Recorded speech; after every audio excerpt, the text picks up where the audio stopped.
Mr. Tim Adalin, I am so thrilled to see you today. Thank you so much for taking the time to be here to speak on I love the Voicecraft community. The Philosophy of Black series was a complete blast. I'm so glad that Cadell organized that with Ebert and you. So much fun. I have enjoyed so much getting to know you. I've enjoyed such a chance to speak with you in the Voicecraft community, all the wonderful people over there. And I'm always taken, because I think it's really important, on the focus on the presencing of people in a conversation, the nature of speaking, the question of how does recording a conversation change the dynamics? How does the tone, the very tone and the very way we approach other people transform how those people engage with us? And I just love the name, Voicecraft, right? We don't even think about that because so often it makes me think, everyone, that famous David Foster Wallace graduation speech where he talks about those two fish are swimming along and someone comes along, one older fish comes along and says, "The water's great today, isn't it, boys?" and swims. And the two little fish look at one another and go, "What the heck is water?" And it's kind of this idea that you're always in water, so you don't even know it's there. So likewise, it's funny because speaking and voice is something we're always doing where we don't even think about speaking and voice. And likewise, we're so often in relationships, in community, that we don't even think about relationship and community. It's always something we're doing, and it's not something that we focus on. And I think and I always just appreciate your attentiveness to how not paying attention to those sort of things can have negative impacts on the dynamics or lead to different missed opportunities. So I always appreciate that. And again, Tim, it's just really great to have you here. Thank you so much. Yeah, cool, man. Thank you. Yeah, it's I'm looking forward to the conversation. You've picked some topics there that obviously are important to me, or certainly when I see them written down in this invitation, I think, phew, I'm gonna have to offer some sort of response here because it makes sense that there's something you want to talk to me about, but it's also not necessarily something that I've spoken a huge amount about. So that's part of the fun, right? Yeah. Yeah. You want me to just take it from there, right? You just take it from there, Mr. Adlin. You just go. Well, okay, all right. So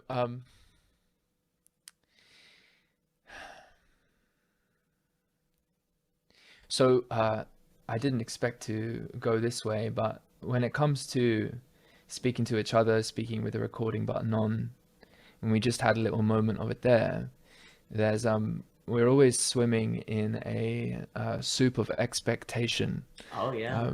Right, a resonance, a call and response, a certain frequency to that, and minimally I just mean a kind of pacing. But also tones of affinity, intimacy, neutrality, these kinds of things. There's a sensing of who we are in relation to where we are and what we're doing, and that's a lot, and that's very abstract, and in any conversation that's seeking to see well, see deeply and come to a point of understanding that maybe furthers what it was before, in that sense, a conversation that's seeking some to fruit some wisdom, then the relational dynamics, the contextual dynamics that enable the presencing of a given piece of content become extremely important. And so we could think about that from, I suppose, using some concepts like perception and expression, and maybe think about, epistemic methods, almost like consilience, or just the way that we exist in reality, in terms of like a parallax view, the relationship between our eyes, our brain, and these different senses. And there's a capacity to wake up in some sense to the manner by which we are already framing things, the way we're already perceiving them, and to help each other dwell in those frames of understanding and to open the door to others, we meet a lot of all too human dynamics that can make that very, very difficult. And they're so intimate and they're so imminent. They're like they're already gone almost the moment you come to conceive of them. Like how to think about one's prism of perception when that prism can just as well be a prison in some important sense. And so there's something about the way of presencing where we are in relation to someone else that seems to help in the coming into actually seeing that, and to be able to work with dynamics like collaboration and competition in ways that can ultimately be more generative, and hopefully not to get as trapped in a particular pocket of disagreement when that might not serve a broader perspective or broader understanding. Not to say that those pockets of disagreement aren't important, not to say that competition and like the clarification and the rigor of consistency and logic and all these types of dynamics aren't important. So just as some kind of initial thoughts on those topics and presencing, that's why it's, for me, the beginnings of why it's relevant to like deep philosophical work and the project of understanding and being able to make wiser decisions in the world at all, because we can just compromise our own effort at seeing so quickly. Yes. By the way in which we treat ourselves and ultimately each other. So well, it's so interesting to me, because the human creature, or how we operate, the moment that we think about what we're doing, we can't do it. It's like that old Nietzsche story of the centipede, where the centipede's going along using all its legs, and an ant, I think it's an ant, asks the centipede, "Man, how do you use all those legs?" And the centipede's like, "Oh, I don't know." And it dies because it doesn't know how it uses the legs, and it just uses them. And similarly, the moment I'm like, "Hey, talk about the phenomenology of voice," it's like, frick, what do you know, it's like, it's funny because there's this human element exactly of what you're saying, where you're looking at the frameworks that people talk and operate in that is necessary to reach mutual understanding. So you need to do it, but then if you do it, you're like the centipede, and you're like, oh, you're like kind of, but it's so weird because I think also too, say in the Zoom world, where you're kind of forced, if it's all, I really don't like how Zuckerberg used the word meta for it, but it's very meta in the sense of, that you're speaking to someone. I think it's so interesting with the Zoom camera that I can see my own image as I'm talking to you. Usually if I'm in person speaking with you, I don't know what I look like. But now I know what I look like, and that it's already hard enough to have a good conversation requires getting lost in the conversation. And now you have this element of seeing your image, which can snap you out of it, and you become like that centipede. So you have to fight that dynamic. You have to fight the dynamic that is being recorded, but it's also kind of this funny thing where you're like, well, you want to record. It's like whenever I would do like music improvisations at Unoya, you're like, shoot, I wish I would. I'll never forget that session I had with Evan Mousowitz that went on for 2 hours. Like the craziest thing that was amazing, but it wasn't recorded. And yet that's part of the beauty, that it wasn't recorded. And yet that's part of the horror, that it wasn't recorded. And so there's this wild dynamic now that I feel like the internet really brings out, where you're simultaneously facing the meta dimension, which takes you out of the experience, but also the meta is good because it could help you discover a mutual framework. But it's funny because what if we discover the mutual frameworks, but the very dynamics of discovering those frameworks makes it difficult to actually do the community and actually getting lost in the conversation. And what's wild to me is those are all relatively new dynamics, I think, that come into existence with Zoom and talking with people like you're in Australia, I'm in, Virginia, or different things, and how that's really great because now you can speak to people you'd never speak to before, but it brings with it this wildly interesting meta dimension. And it makes me think there's, C.S. Lewis had this essay where he said something along the lines, is if people get together for the purpose of having a good conversation, they never do. Like if everyone talks about, hey, we're going to have a good conversation today at 2:00, we're going to have a good conversation, it sucks. It's no good, right? Like you can't do that. It just has to happen, right? And it also makes me think of his great essay in the meditation in a tool shed, where he talks about the difference between looking at a ray of light and looking through a ray of light. So for example, when you come into the tool shed, you see the ray of light coming through and you're looking at the ray of light. But there's a difference between that and looking through, where you step into the light and look up through the hole in the roof. Now you're looking through it. And you can't really do one or the other. It's different ways of viewing. Well, look at Zoom here, baby. Zoom's basically creating a dynamic where you're kind of doing both at the same time. And it's so strange. And yet it seems like it opens new avenues while simultaneously creating new challenges.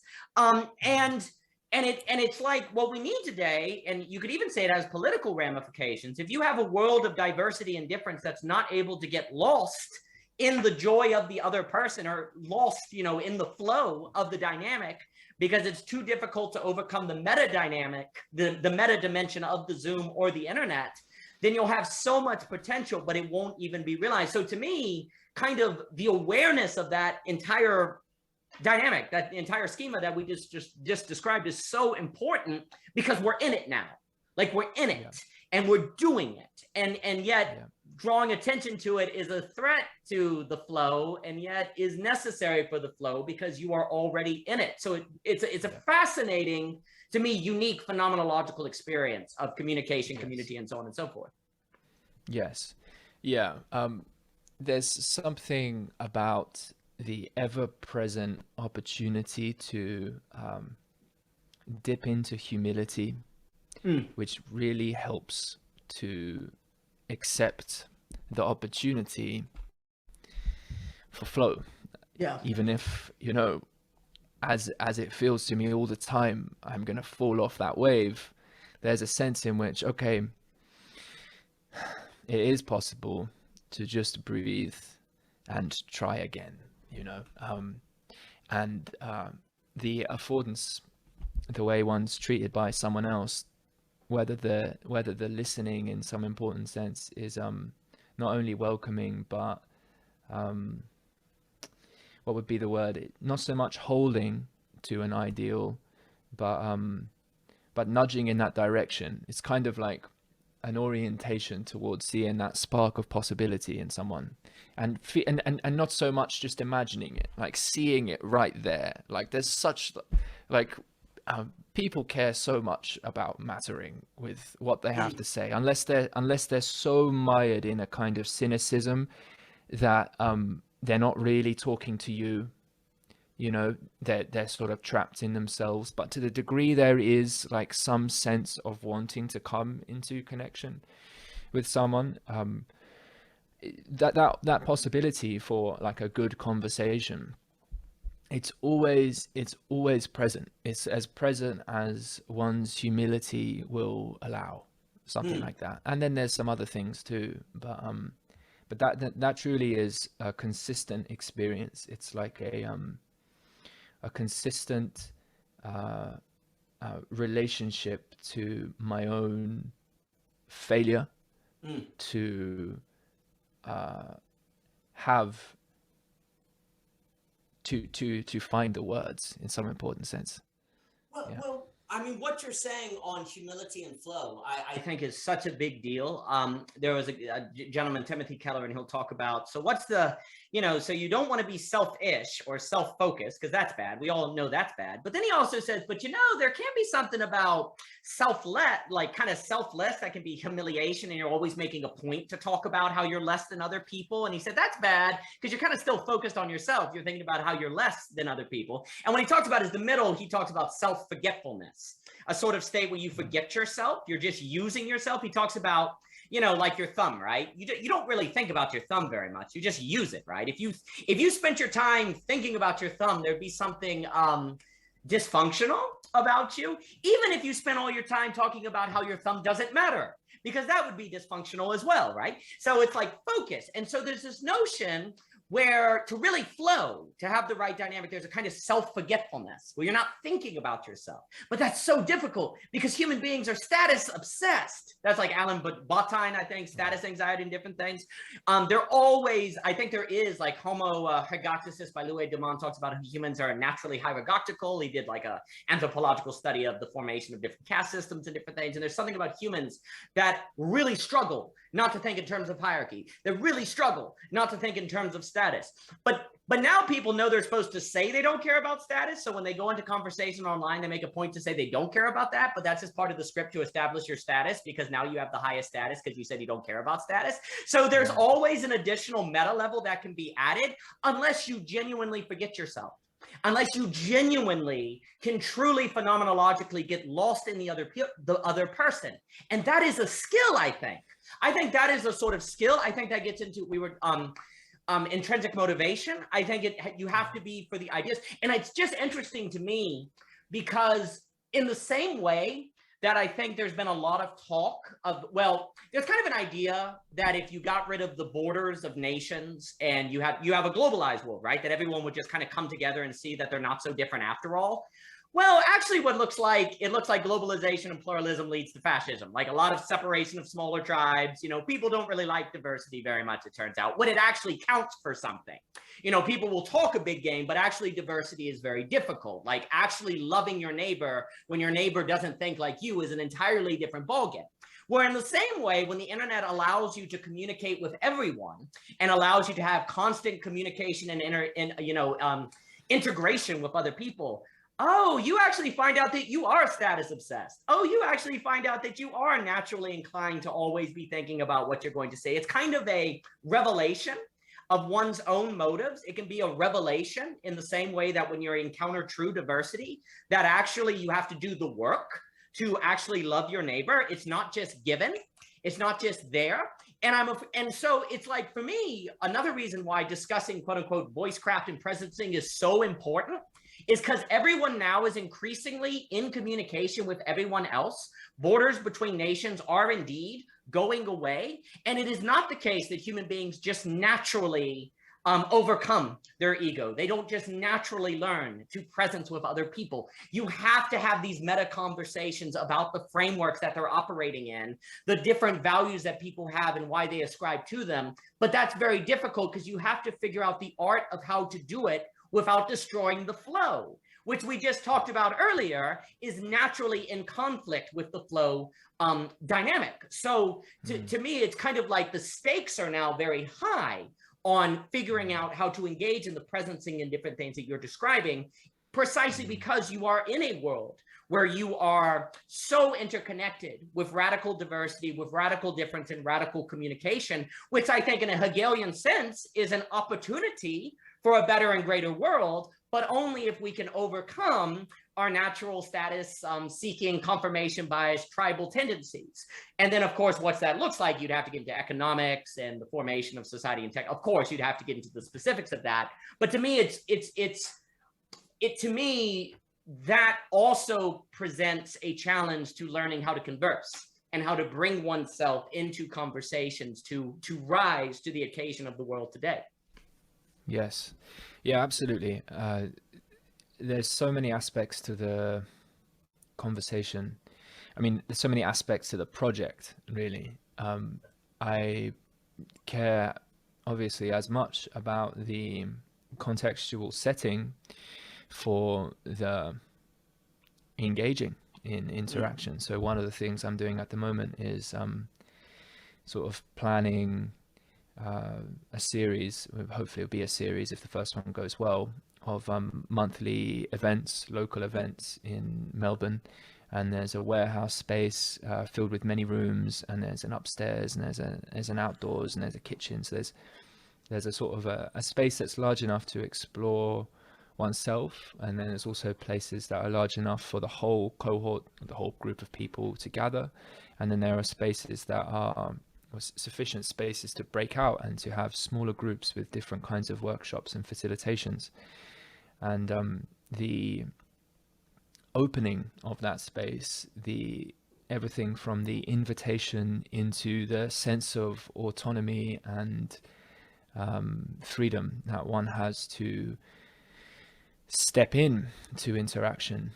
That's all so important to consider when it comes time to actually then step forth and say something, particularly if there might be lots of different values in the room, different ideas about, for instance, how we all felt about being locked down for so long, and what we might have felt about various government regulations, vaccines, how that relates to the broader moment for society and human life as we find ourselves in the world at the moment. There's so many ways that that particular conversation could fail to get off the ground. In fact, that conversation never really gets off the ground, right? We don't have a place where those conversations really get off the ground in any way that's felt to be desirable, really.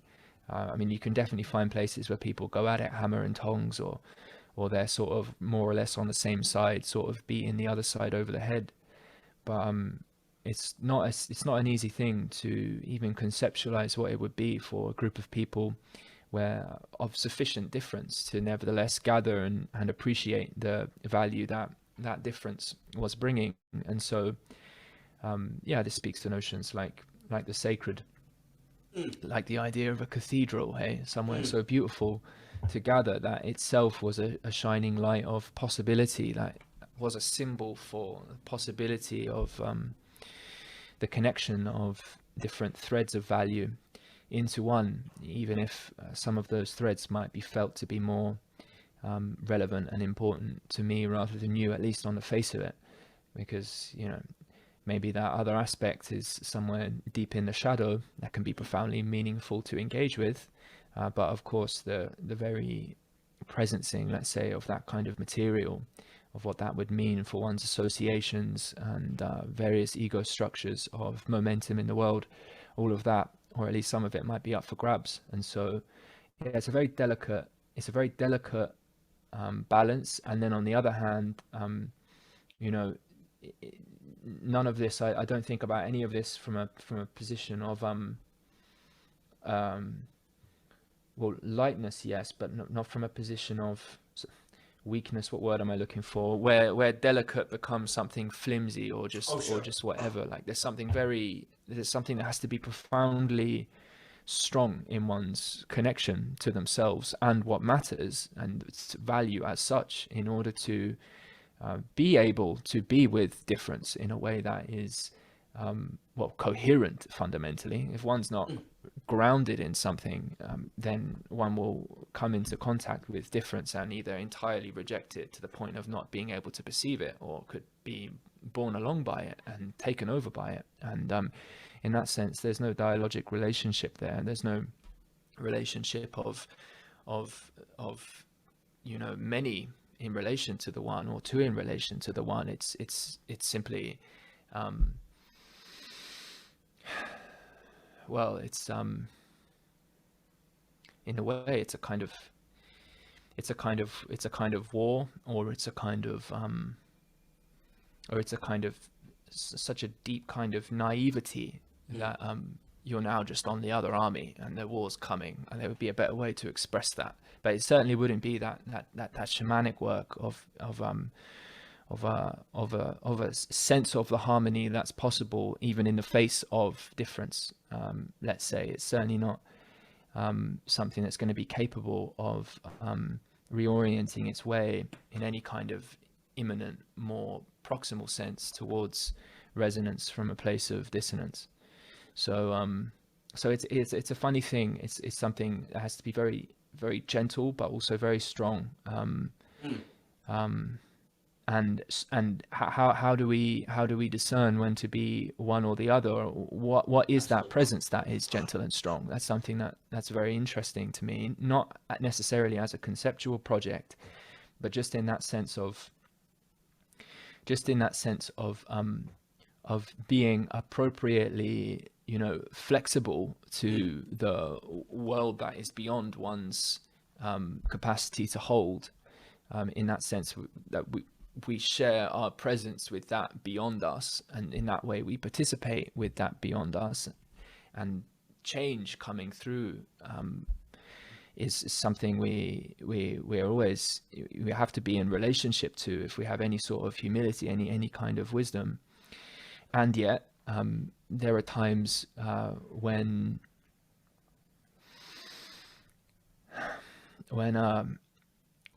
it is time to hold. And so it's just such a fascinating dynamic. It's like there's and that's where the sacrifice element becomes super interesting, and where I have a very positive regard for the ego structure, which is just a trivial thing to say for anyone who's more interested in depth psychology, psychoanalysis. It's the ego gets a very hard time in the world of more New Age associated philosophies, or perhaps slightly more naive ways of thinking about the psyche and the relationship to transformation. But it's such a challenging thing to be a human being, to be an ego that has to, that knows it, it's so insufficient, and yet can utterly sufficient in the task of being insufficient.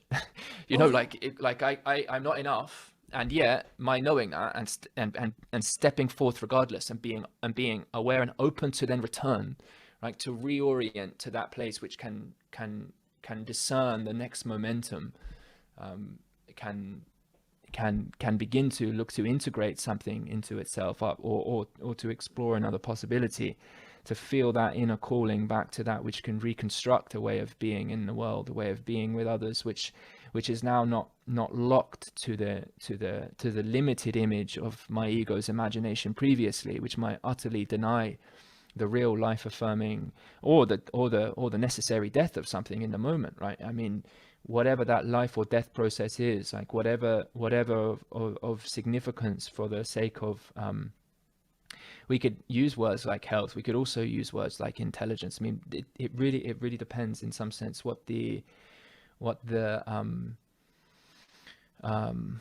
particular value is shining through on the particular thing of worth.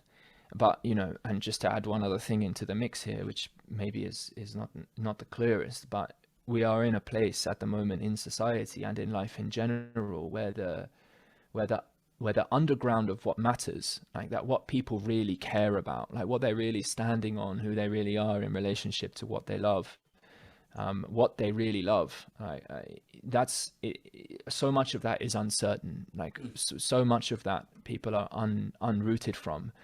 And so the very conversation about what matters itself is almost like it's almost beyond the current point of where the discussion is in terms of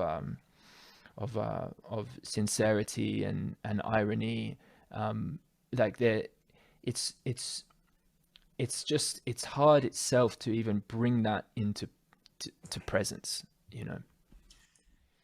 First off, I need to come to this place you're setting up in Melbourne. That sounds amazing. So that's outstanding. There's a piano there. There's a piano too. Oh There's man, a piano there in the hallway, and every time I walk past it, I think, fucking hell, Daniel would be on that thing, and it would be exactly what I would hope for. So that sounds divine. So I'm gonna have to get over there. Second, everything you said is fantastic, and I love the example of the cathedral. So a few things. One, basically, most of human civilization, there's been enough separation of people who are very, very different from one another to where dynamics in conversation can be relatively horizontal and it not lead to a lot of trouble. But you now are going to have to start being vertical so that you don't run into each other all the time. And vertical would be that meta dimension where you see, oh, okay, you value freedom over justice, but you see, I don't really see why freedom matters if you don't have justice, because then it would be bad. Oh, wait, I'm misunderstanding you. By freedom, you actually mean you in your own individual life. You're not an anarchist or a libertarian, blah, blah, blah, blah, blah.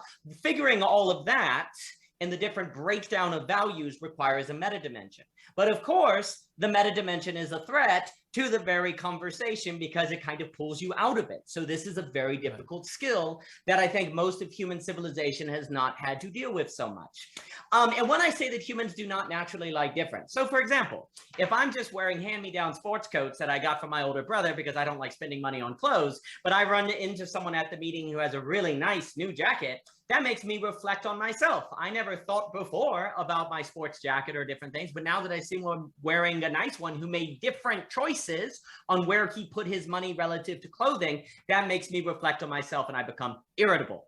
All difference has an effect of making people reflect on themselves, and we don't like reflecting on ourselves very much. In the same way that a video camera, if it's pointed toward the screen that it is recording onto, it creates that eternal regression effect in the same, like two mirrors, they reflect forever.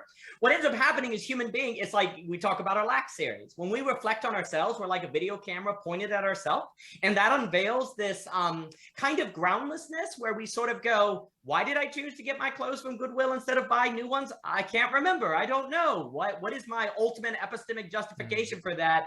Oh, I don't have one. What else do I not have one for? And we go nuts, and we don't like that.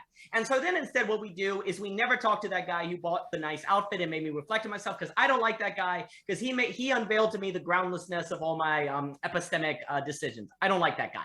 Well, guess what? The internet makes everyone encounter situations like that times a million. And it turns out we don't like that very much. And so what we end up doing is going toward power dynamics. And it makes me think about, Habermas will talk about communicative rationality, which is this idea that we could continue the Enlightenment and democracy and so on and so forth if we, like, through communication, through talking, because that's how you can establish a shared good and a shared truth and a shared meaning, and you can organize society accordingly.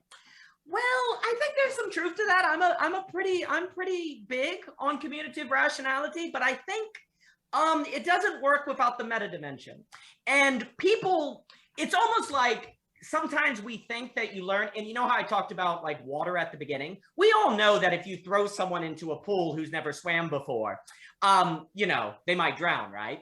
Well, conversation is kind of similar. If you just throw people into it and say, hey, talk about your most important values with people who don't agree with them and see if you can come with a reasonable consensus or a reasonable compromise. I bet you that's not going to work. I don't think that's going to work. And for me, the failure to appreciate the quote unquote meta dimension, as I'm calling it, the vertical, which is necessary to avoid the power dynamic that you're describing, requires that for communicative rationality to work, and in order for difference not just to lead to endless static anxiety, existential reflection, and othering the other that causes conflict, we're going to require a meta dimension. But doing this in a manner that does not destroy community, like we said, it's always a risk at the beginning, is very, very difficult. So how do you do it? Well, I agree with what you're saying on this dynamic between strength, gentleness, so on and so forth. I think it helps for me to think about it when if I have a baby and I have a really strong guy holding the baby, this really small, frail child, what would be the best use of strength in that situation? To crush the baby against the chest? No, to actually hold the baby, to balance your strength and to hold the baby. And actually, where the strength would come out is if the baby starts screaming and you don't get angry and start yelling at the baby, right? So there's a dynamic when you're holding the baby where it's not appropriate to squeeze the baby, but to have a mental strength. So there's a mixture between strength and gentleness, right? Most of human history, when you're around people who share your values, the breakdown of the balance between strength and weakness tends to be kind of given. It gets kind of integrated into your everydayness because the people around you are similar enough to where it's going to fall on a similar range of how you need to break down, say, quietness, kindness, strength, discernment. These things are going to be more on a general, they're going to be more similar because you share similar ways of life. Well, now, as you're interacting with increasingly more difference and trying to communicate in presence with people who are different from you, it turns out that you have to rethink the correct, proper breakdown between different values per conversation because it changes. And that is a radical meta dimension. In the same way, like you're talking about strength and weakness. If one is cooking, I love the metaphor of cooking because I think it's helpful here. You want to have sugar in your pie. It'd be pretty bad if you didn't have some kind of sugar in your pie. But if it was just sugar, it wouldn't be a pie, right? So you need sugar, you need butter, you need a crust. Well, likewise, you need all these values now. You need kindness, you need strength, you need gentleness, you need elegance, you need the control of your voice, to kind of gauge what's empathy that's a pain point, I'm going to avoid it. It's like cooking now. Every conversation has a kind of cooking element to kind of gauge the right breakdown of variables. But if it's a conversation with 5 people all around the world, the breakdown of values for person 1 could be different from the breakdown of values for person 2, 3, and 4. Yeah. Oh, and as you're talking to person 1, person 5 is listening, and they don't share that breakdown of values, and you have to take that into account, which is a radically complex dynamic that I think humans are basically encountering anew. I think this is new. Yes, I understand there are trade routes. Yes, I understand that there have been periods of diversity and so on and so forth. But the interconnectability of the internet technology, of the different jobs and people are doing, I think creates such an interesting dynamic, which is to say that the work you focus on that presencing, bringing to consciousness that presencing, and the bringing to consciousness the dynamics of conversation are just like the most important thing ever. Yeah, well, it certainly seems to be very important. I mean, a couple things coming to mind there is, I guess some basic points that given the acceleration of technology, the paradigmatic changes that we are going through, then of course we have people who are not only geographically separated from us with relative concerns, but also paradigmatically anchored slightly differently. Yes. And there's a very real tension about whether or not this world or that world is one we actually want to move into. So there's also this human in relationship with the not quite human in the same way. I mean, that's always sort of been there, right? Obviously, tribally speaking. But now it's like, well, the more techno-utopian types, I saw Grimes on Lex Friedman the other day. Grimes being a famous sort of pop star, but one that's kind of very much embraced there's got elements of that hyperhumanism sort of, Elon, you can put a chip in my head too kind of thing. And that there's an attitude towards technology which seems, well, differentially held, right? Not everybody seems so thrilled.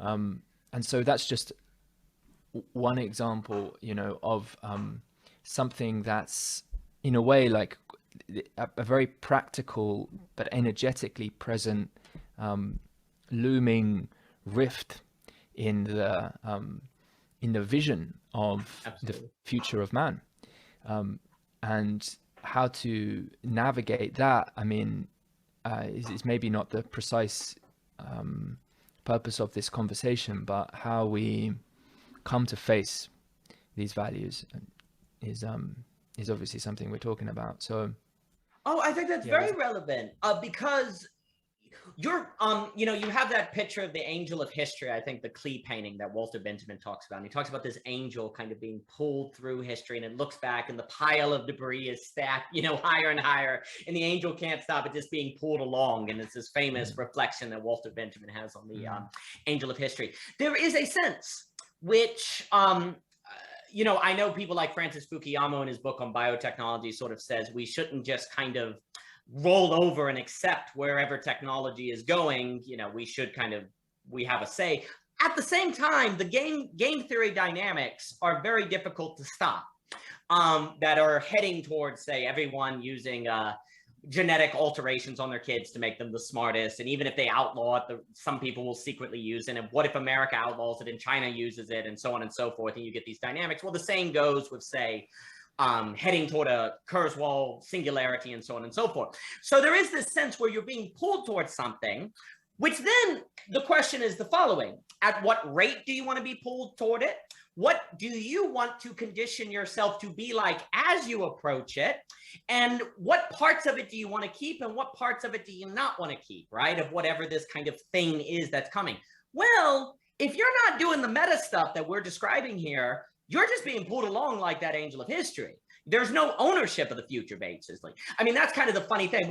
If all you're doing is the horizontal, if I use this Kierkegaardian language, but never any of the vertical, then you are kind of pulled along by the technologies. I think there's very, very good reason to think, and I was talking with Dr. Last about this. I'm in no way whatsoever anti-technology, but I like to stress conditionalism, like Hegel and Dr. Last and I will talk about, is that the future is better than the past if we get there. We may not get there though, because humans fail to rise up to the conditionality to handle it. And the issue is, we kind of just think, oh, we get increased communication with other people. That'll be great because humans are naturally communal creatures, so they'll get along. No, they go back to fascism. Oh, we're going to get technology and we won't have to go to work and we'll have UBI and it will be great. No, people sit around bored and they're having pathologies and a meaning crisis. Maybe UBI is great if people meet the condition of having intrinsic motivation, so they use that time to do something productive and they have meaning. Maybe interconnectivity of the internet is wonderful if people can encounter difference and sees difference as exciting as opposed to threatening, but there's not a guarantee that they will do that unless humans condition themselves in their particular life and their particular being to develop the skills and the ways of thinking to so act. But we don't tend to think that way. We don't tend to think in terms of human conditionalism, like conditioning yourself as a subject to be able to handle approaching a singularity or approaching interconnectivity. We basically just act like once the technology presents itself, we'll know what to do and we'll change our values accordingly. And so we're unprepared. We're thrown in a swimming pool and we don't know how to swim. We don't think about the dynamics of voice. We don't think about the dynamics of conversation. And then we want to go and have a conversation with the entire world. And for some weird reason, that doesn't work out so well. And so that's the kind of thing where I think it's the balance between the two. Yes. Okay, so let me see if I can work with, I think you're very right to, well, it's very helpful to think of the axis of the horizontal and the vertical. And the vertical, you use the word meta. And I associate that with the cathedral you were mentioning as well, like right. Building a cathedral, so on. Totally. And, what's often buried beneath the cathedral, bearing in mind, I would love to go underneath some cathedrals, like in the Vatican or Fen. Yeah, that'd be cool. Up the other day, like I bet they've got all sorts of stuff there. But just like in my sort of limited metaphorical mind, what's beneath the cathedral is often tombs. People are dead there. Certainly, they weren't the ones I visited in England. And so, in order for that axis, that vertical axis, to have a sense of groundedness when it goes meta, right? When it looks to integrate various lateral domains, different areas of understanding, values. I've certainly experienced a lot in my life, and might well be perceived by some people in this conversation. It's never far away from me, this presence of a certain being seen in this way, to be somewhat like ungrounded. Oh, that's so airy, just up there. What is it? What's it really mean, or how's it really? But more than that, one of the things I used to get, and I felt quite misseen in this way. And I've done, I've been in relationship with this for a long time, and I've done a lot of work with it. So I feel I can talk about it in a way that's, it's not charged for me like it was in my early 20s, or even actually before then.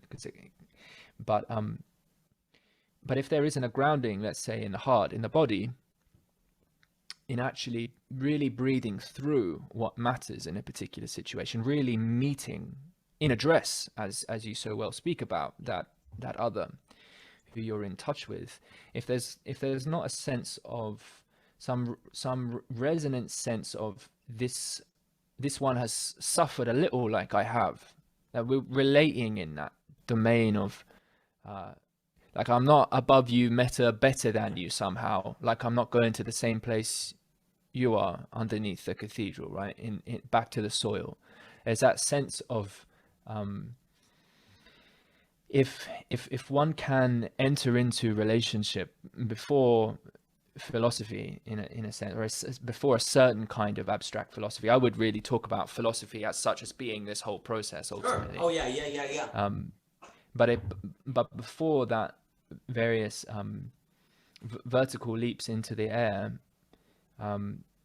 if there well, rather than say before, at least I can say that if there isn't felt to be a touch between hearts, or at least that the feet are rooted in that same soil, as though that we are of that same value ultimately, that we're of that same dignity, then whatever that jump higher is going to be misperceived ultimately as being inherently unworthy to have a stake in any conversation that matters, because it simply doesn't have the skin in the game. It's kind of felt to be like that.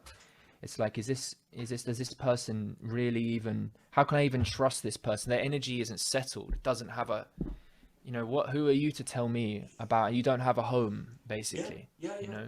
So there's something about that integration of those horizontal and vertical axis, which in its most capacitant form has developed its relationship with I suppose that that it's always coming back down to earth at the end of the day. It's really funny you say all that, because about 2 weeks ago, I was thinking about kind of the vertical and horizontal, because I was trying to write a paper. And it kind of clicked. It's funny. It's like, why is it that I always forget that vertical would also go down? When you have the X and Y axis, vertical, I always go up, right? But actually vertical, you're not actually truly vertical if you don't go up and down, right? Like if we think of the meta dimension as also including the ground, like looking up from below people, then that helps remove the looking down at people, because sure, it's almost like one of the problems is that when we get meta, we only actually go up and look from a bird's eye view, but it's almost like we also have to do a mole's eye view, as weird as that sounds, because I was also thinking about the mole people as you were talking about the cathedrals and underground. I read a book about mole people who live as moles.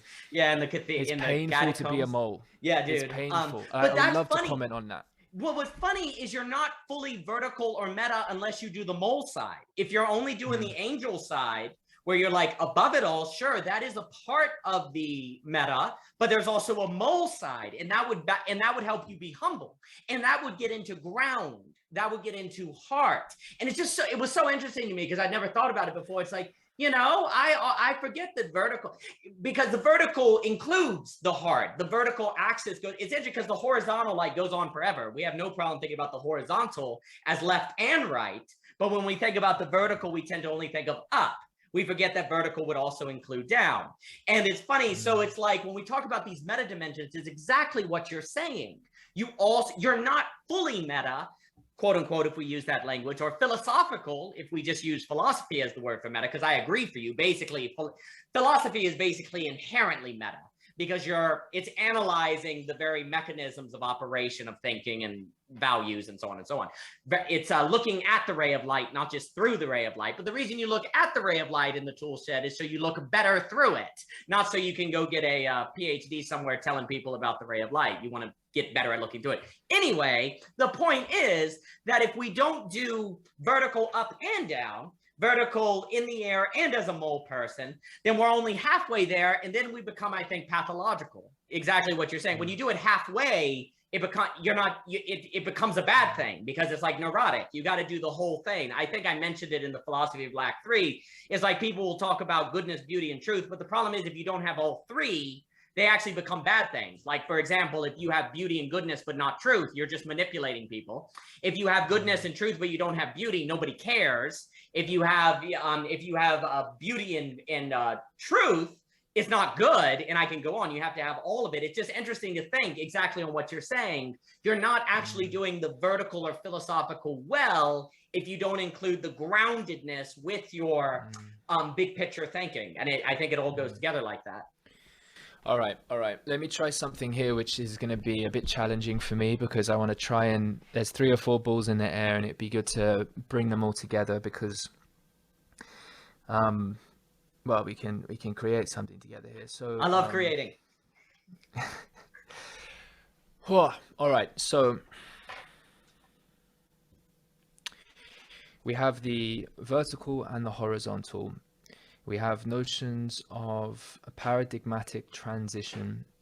We have notions of values in search of a kind of harmony, but are in some sense, there's a weighting, and so there's oscillation there. There's the requirement really to particularize to a particular time and instance, goodness, truth, and beauty, which may not necessarily all be together, and may, through philosophy, we might say, have some capacity for ongoing sort of calibration, both reflexive and as a mode of being, sort of through the light.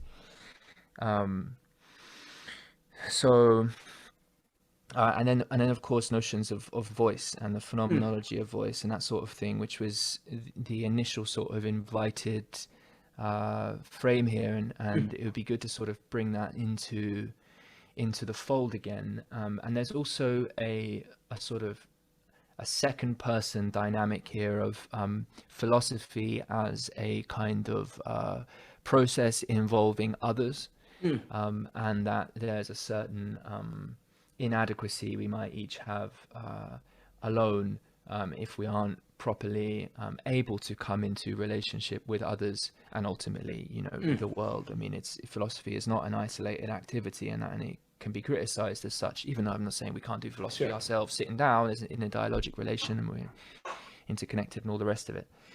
So these and more are some of the balls in the air, and the reason why I'm saying them all is I'm looking for a way into express that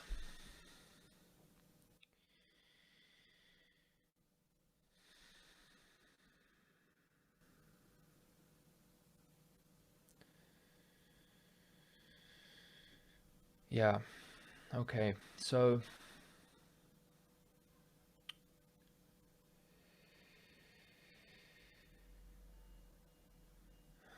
all right, so in the face of so much change, in the context of the liminal, in situations where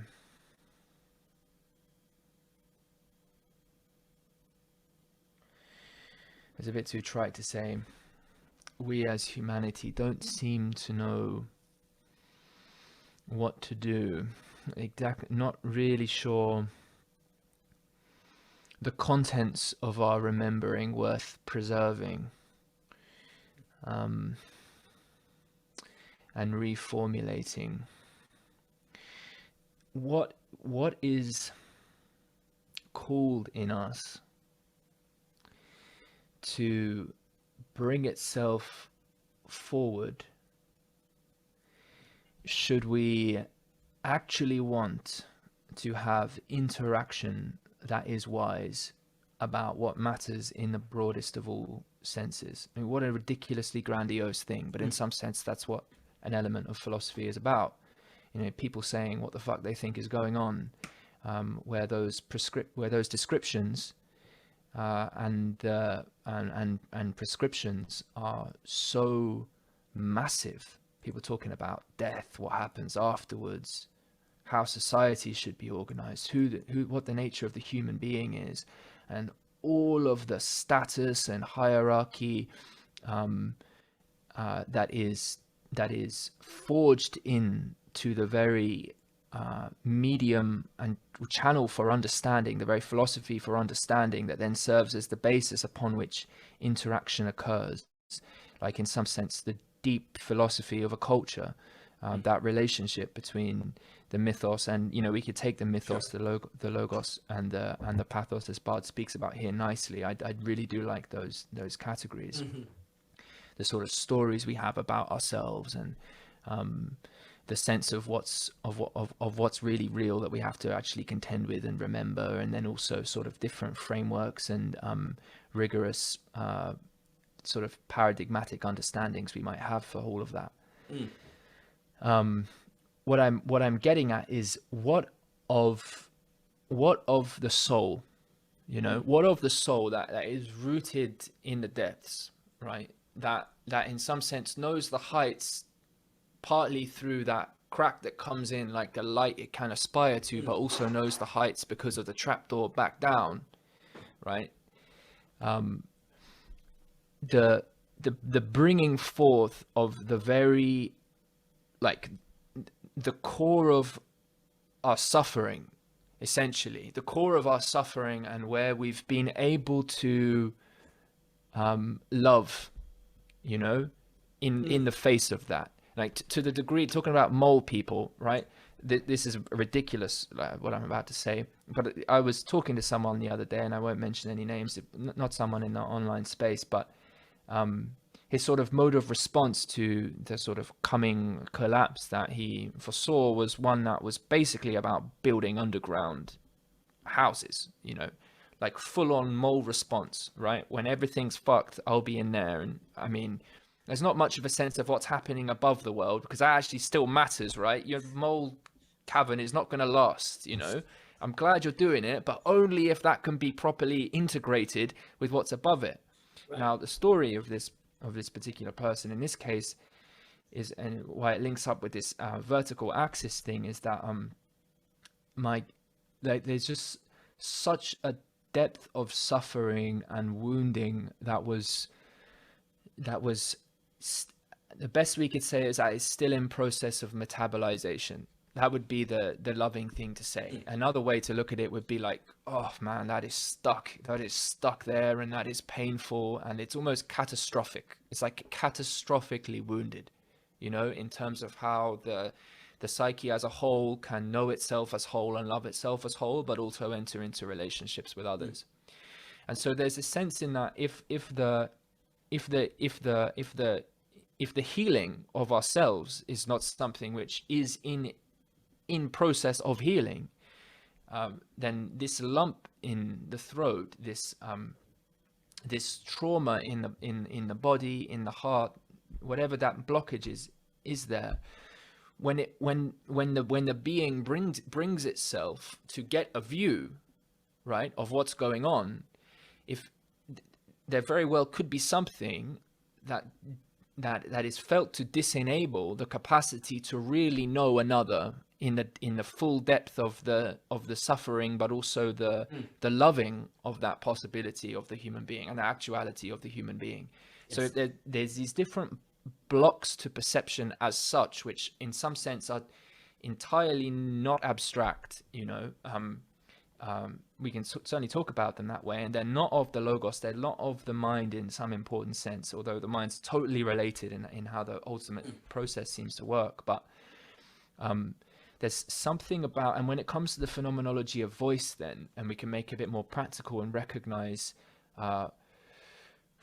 when maybe it's an argument with a partner or a close friend, or in a group context something's heated. There's a sense in which I've maybe felt to be wounded by something, I've been challenged by something, my identities, I've compromised some sort of value I hold, but I don't want to quite admit that, and I'm in pain, and so I've retreated now, and I can get the oversight on it, and I can recognize with like a real clarity something which might be a good idea to happen if only we could implement it. But there's a sense in which my being has not yet breathed that through appropriately so as to actually address with love in relationship to that. And so it'd be kind of like, yeah, we need to do this now, but said in a way that makes it for the other person to think, well, if I go there with you now, but you're bringing that there, how is that going to be, like, there hasn't been the alchemical transformation there, right? That cooking, there's something else to happen in the recipe before we go there, right? It might be the case that thing's going to go in the oven, but you got to mix it together first or whatever. So really ridiculous mixed metaphors. But so the general point that I'm just wanting to put together out of all of this is just circling again and again on the criticality of, I mean, people talk about things like shadow and all the rest of it, and all that's totally relevant here. But the very, it seems to me like the living dream of a real philosophy, of a transformative philosophy, is one that integrates the totality in process. and it's one that treats has to, if we can't welcome each other into that process, it doesn't mean not confront or resist each other at certain times, but like the subtleties of how we engage with ourselves and others in this like deep emotional regard, which isn't just the rhetorics, you know, it's not a weak thing. It's like a spell of the soul that has to be sung, and it's pure or not, you know, it's pure or not. The instrument is tuned or it's not, and if it's not, then it will not contribute to the orchestra, and the song will not be played as it could be. And it's that song in that potential totality which stretches us and enables that seeing of the whole, and allows then a way in, to step in for all of those listening. If there's something that's too pained in there, and of course we all carry that, right? But if we all carry too much of that and it gets stuck, then it perverts our sense of how we play that instrumentation. We can create incredible, beautiful music. You know, it could be wonderful in many ways, and it could be horrifying in many ways, which might be necessary, but it will be lacking something. I mean, it will be lacking something which could in fact be addressed. And it just seems like the stakes of the way that humanity must come to treat each other, like to address each other well, to participate with each other well. The stakes are so incredibly high, and we're so shockingly far away from that well, I mean that maybe it's worth just like circling around this again and again to make sure that in the broad philosophical approach we're taking as a distributed community really is including all that it could be, at least at this point, something like that. All right, thank you for listening. That was too much. That was magnificent. No, that was absolutely stunning. Thank you, Mr. Adalin. I'm always taken. It's very interesting that when you know, a lot of people will talk about the ascension of Jesus, but they forget the part where he descended into hell. Where there's this very interesting dynamic where Jesus actually descends into hell and then he rises into heaven. It's also extremely curious with the incarnation of Jesus that there's this notion that God had to come and experience thirst, that he had to experience suffering and hunger. Why? Like, why? Why does God need to experience those things? What value is there in experiencing those things? Well, following that Christian notion, there is something actually about pain that is essential for God to experience as a human being in that hypostatic union, as the Christian theology will talk about, that is necessary for God to actually be able to address humanity. That kind of flies in the face, though, of, say, thinking of like God being perfect, where you would think that actually pain and suffering would take away from God's omniscience, right? I mean, those would distract, right? Well, that's not what you see in the Christ story. You actually see a story of a notion that you can't actually get at truth, and you can't have a deep relationship without an experience of thirst, hunger, death, crucifixion, et cetera, et cetera, et cetera. I think we tend to forget, and it's very important, that the birthplace of philosophy tends to be, or should be, devastation, or something going wrong, or error, or pain, where people go into philosophy because they're like, I thought I formed the best society, I did everything they told me to do to create justice, and then everyone just killed each other. What's going on? Well, it's because you were pursuing justice according to your subjective standard. What other standard do we have? Well, maybe you should look to a Platonic form. I don't know. Maybe I'll look to Aristotle's Polis. Like, you end up in the place where you're asking philosophical questions, not because you're just sitting around going, oh, I want to know the truth so I have power over people. No, it has to come. The birthplaces of philosophy come from a sense of how I thought the world worked ended up in me carrying myself in a way that created drama or created problem, and yet I genuinely believed it was best. And from that place of the woundedness or the failure, then you enter the philosophical quest. But that must be the motivation. I do think that was something philosophy needs to learn I was mentioning theology from theology. Like if you read the letters of Paul, it's always integrated with wounded sinners or people who are having fights at church because they're not sure if they should eat the bread from the pagans. Is it good? Well, it depends. And Paul's writing this letter in 1 Corinthians. He's like, well, it depends on the circumstance. Like theology is so deeply, inherently very often, depending on what, you know, religion you're talking about, but it's really like linked with the daily experience of people and their pain and what they're going through. You know, theology is not merely orthodoxy, it also has to be tied to orthopraxy, and it has to be that mixing of the vertical and the horizontal. Philosophy is always at its best when it does that. And in fact, when it does that, it's extremely necessary precisely because of the problem that our natural of ideas of what is good and what makes the world a better place ends up being a terror, ends up being totalitarianism, ends up being a reign of terror, ends up being destructive, ends up getting us in a divorce, ends up getting us in fights.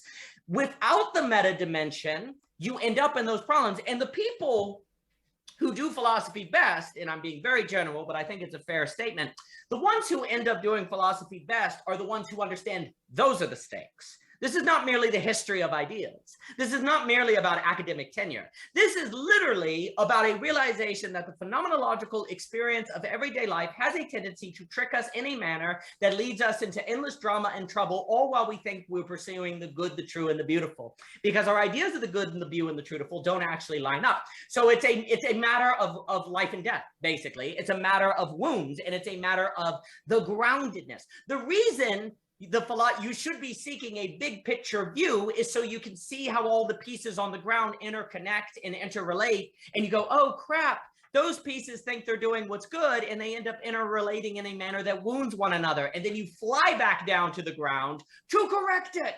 You don't just stay up there watching the variables hit one another. You go up to see how they interact, and you go back to the ground to help it work, and then you go underground to see if there's any sort of false grounding that is leading to that movement. But it always has to be a movement up, down, and then back to the ground to help the things on the horizontal plane.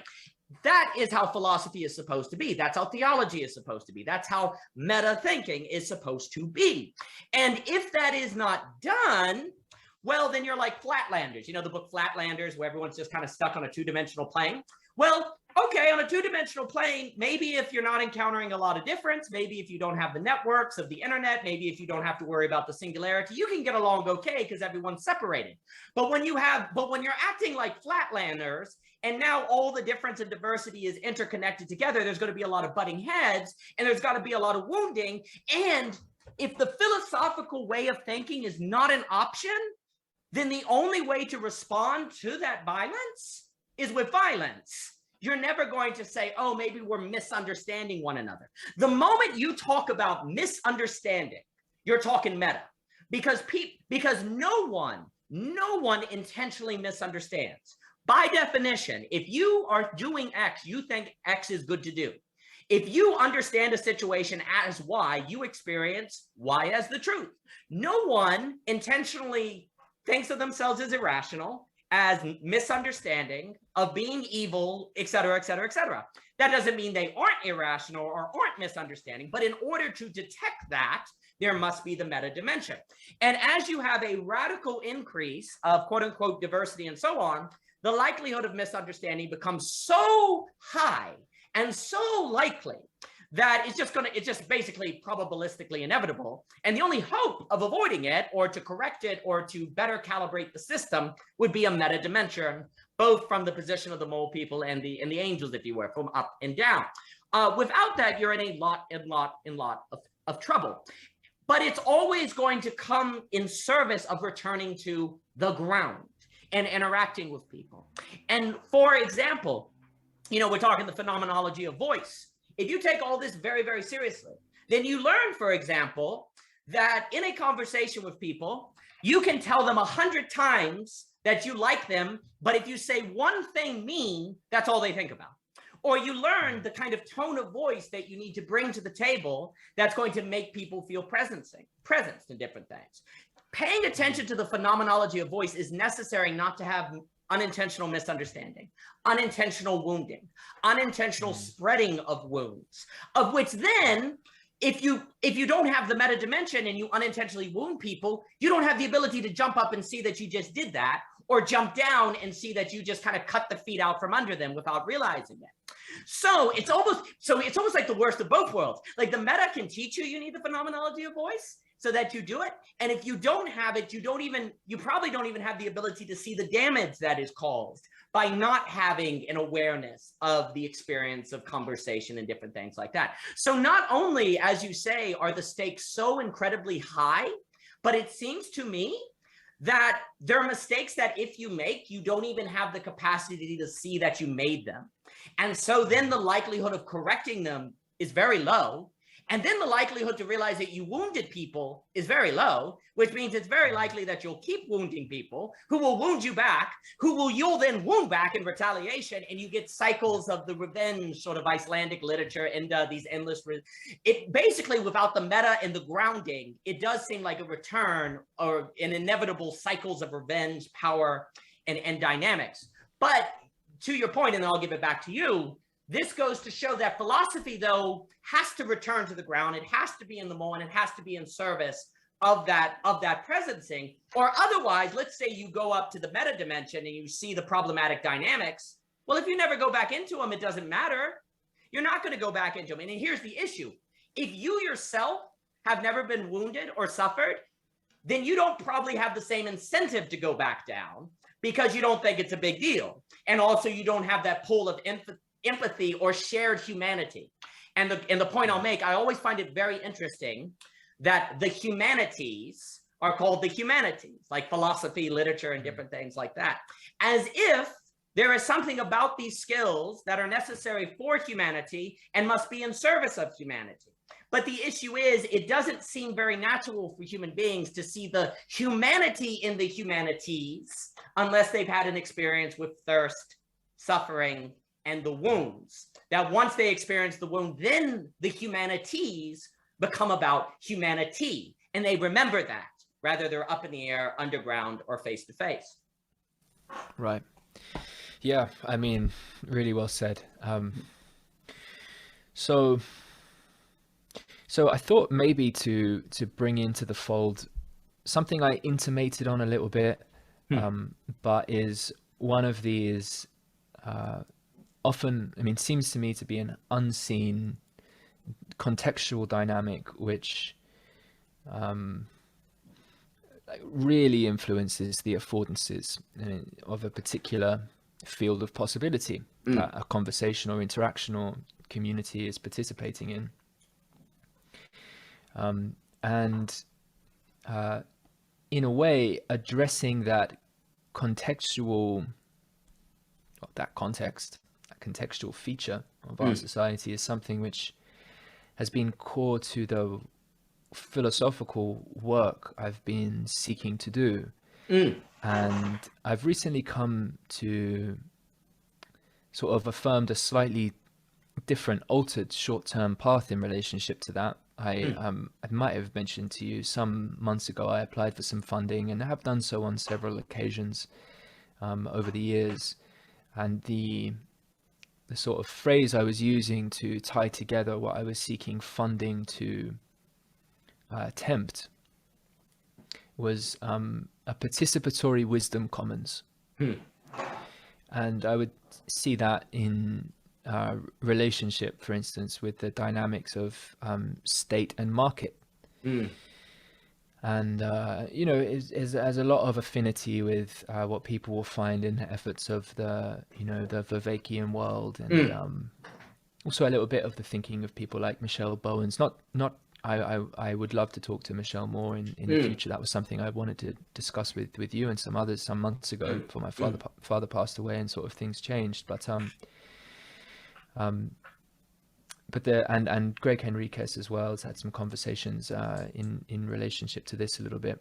And I introduced the phrase to him and he quite liked it. But it's not something I'm talking about it now, but it's not something that's of the same primary effort, I would say, in a short term, by at least the strategy that I outlined in what I was seeking for funding, because it failed, and also because there's something so deep and so grand that we are in danger of really losing, seems to me. That arena for participation where, in some sense, the non-rivalry, anti-rivalry, is actually seems to me essential to that space, that particular context. If we together can see more, if we can share our perspectives and in that way engage in a parallax perspective, see reality in some sense for more of what it is, then at least in principle that move is something which can benefit both of us, right? We are helping each other to see, and so from the perspective of growth and transformation, becoming and then this is what it seems to be the case, that religious structures in their best provide, is that basis of not only wisdom but an embodied context for dwelling in the representation and presentation of that wisdom through various means. It can be movement and ritual and a whole bunch of things that might integrate different features of reality in the body and the psyche and all of that. That through that participation, we can come into some new mode of, at the very least, we can say seeing. And maybe we're not even sure that that's come from that particular experience. Like these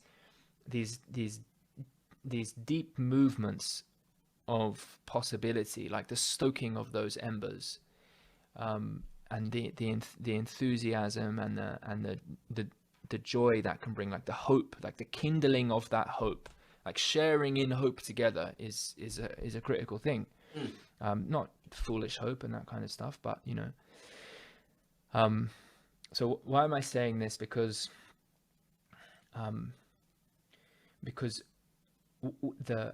one of the unseen elements of what enables any individually instantiated voice, and try as we might to discern how to speak in a given context, how to listen, interact in general. And by voice, really, we mean, like, in terms of crafting and the co-crafting of that, really looking at the totality of that relationship between perception and expression, really. We can look at the voice as being a core sort of medium to that. But the toning and the crafting of that channel and the becoming of that field and all that relational field. Nick Jankel uses that term, relational field, in some good work. The context that I step into, well, most often it's been paid for. Most often it's been paid for, right? And the flows of that money, and the flows of the resources, and ultimately the energetic flows of society as such, we could look at through the level of some of this. This is the sort of the thinking that I'm developing. It's not a primary development of mine now, unfortunately. I wish it could be from an intellectual perspective. It's sort of on the sidelines, but this relationship between the market, the state, and the commons, and the participatory wisdom commons, we could say market, state, religion, the role of the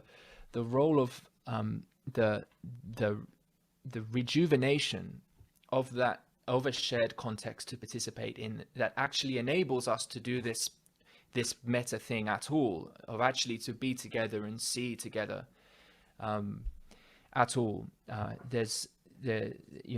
And Alex Ebert, actually, I believe, is in my head as someone who's been speaking about this, and it's certainly been something I've been talking about for a number of years. Spoke about it at the Esoteric Festival, is trying to get towards it.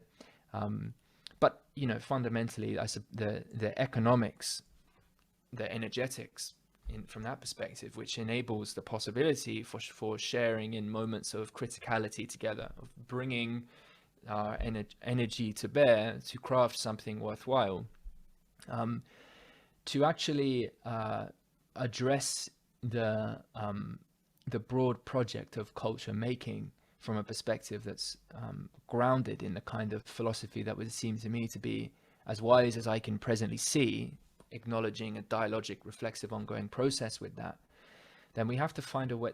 This must be incorporated into not only the analysis, but also our like direct sort of efforts for response, like to really be attendant to well, it's as simple to say, I mean, everybody talks about incentives, of course. I'm not just talking about incentives, not incentives in terms of like that extrinsic motivation that you were speaking about before we recorded, but what is that context which really allows then intrinsic motivation to find its own way, like as the roots of a tree do through the soil. In some sense, it's not just as the tree wills, it's also in relationship with the fungi and all the rest of it, but in some sense there's a habitat for that.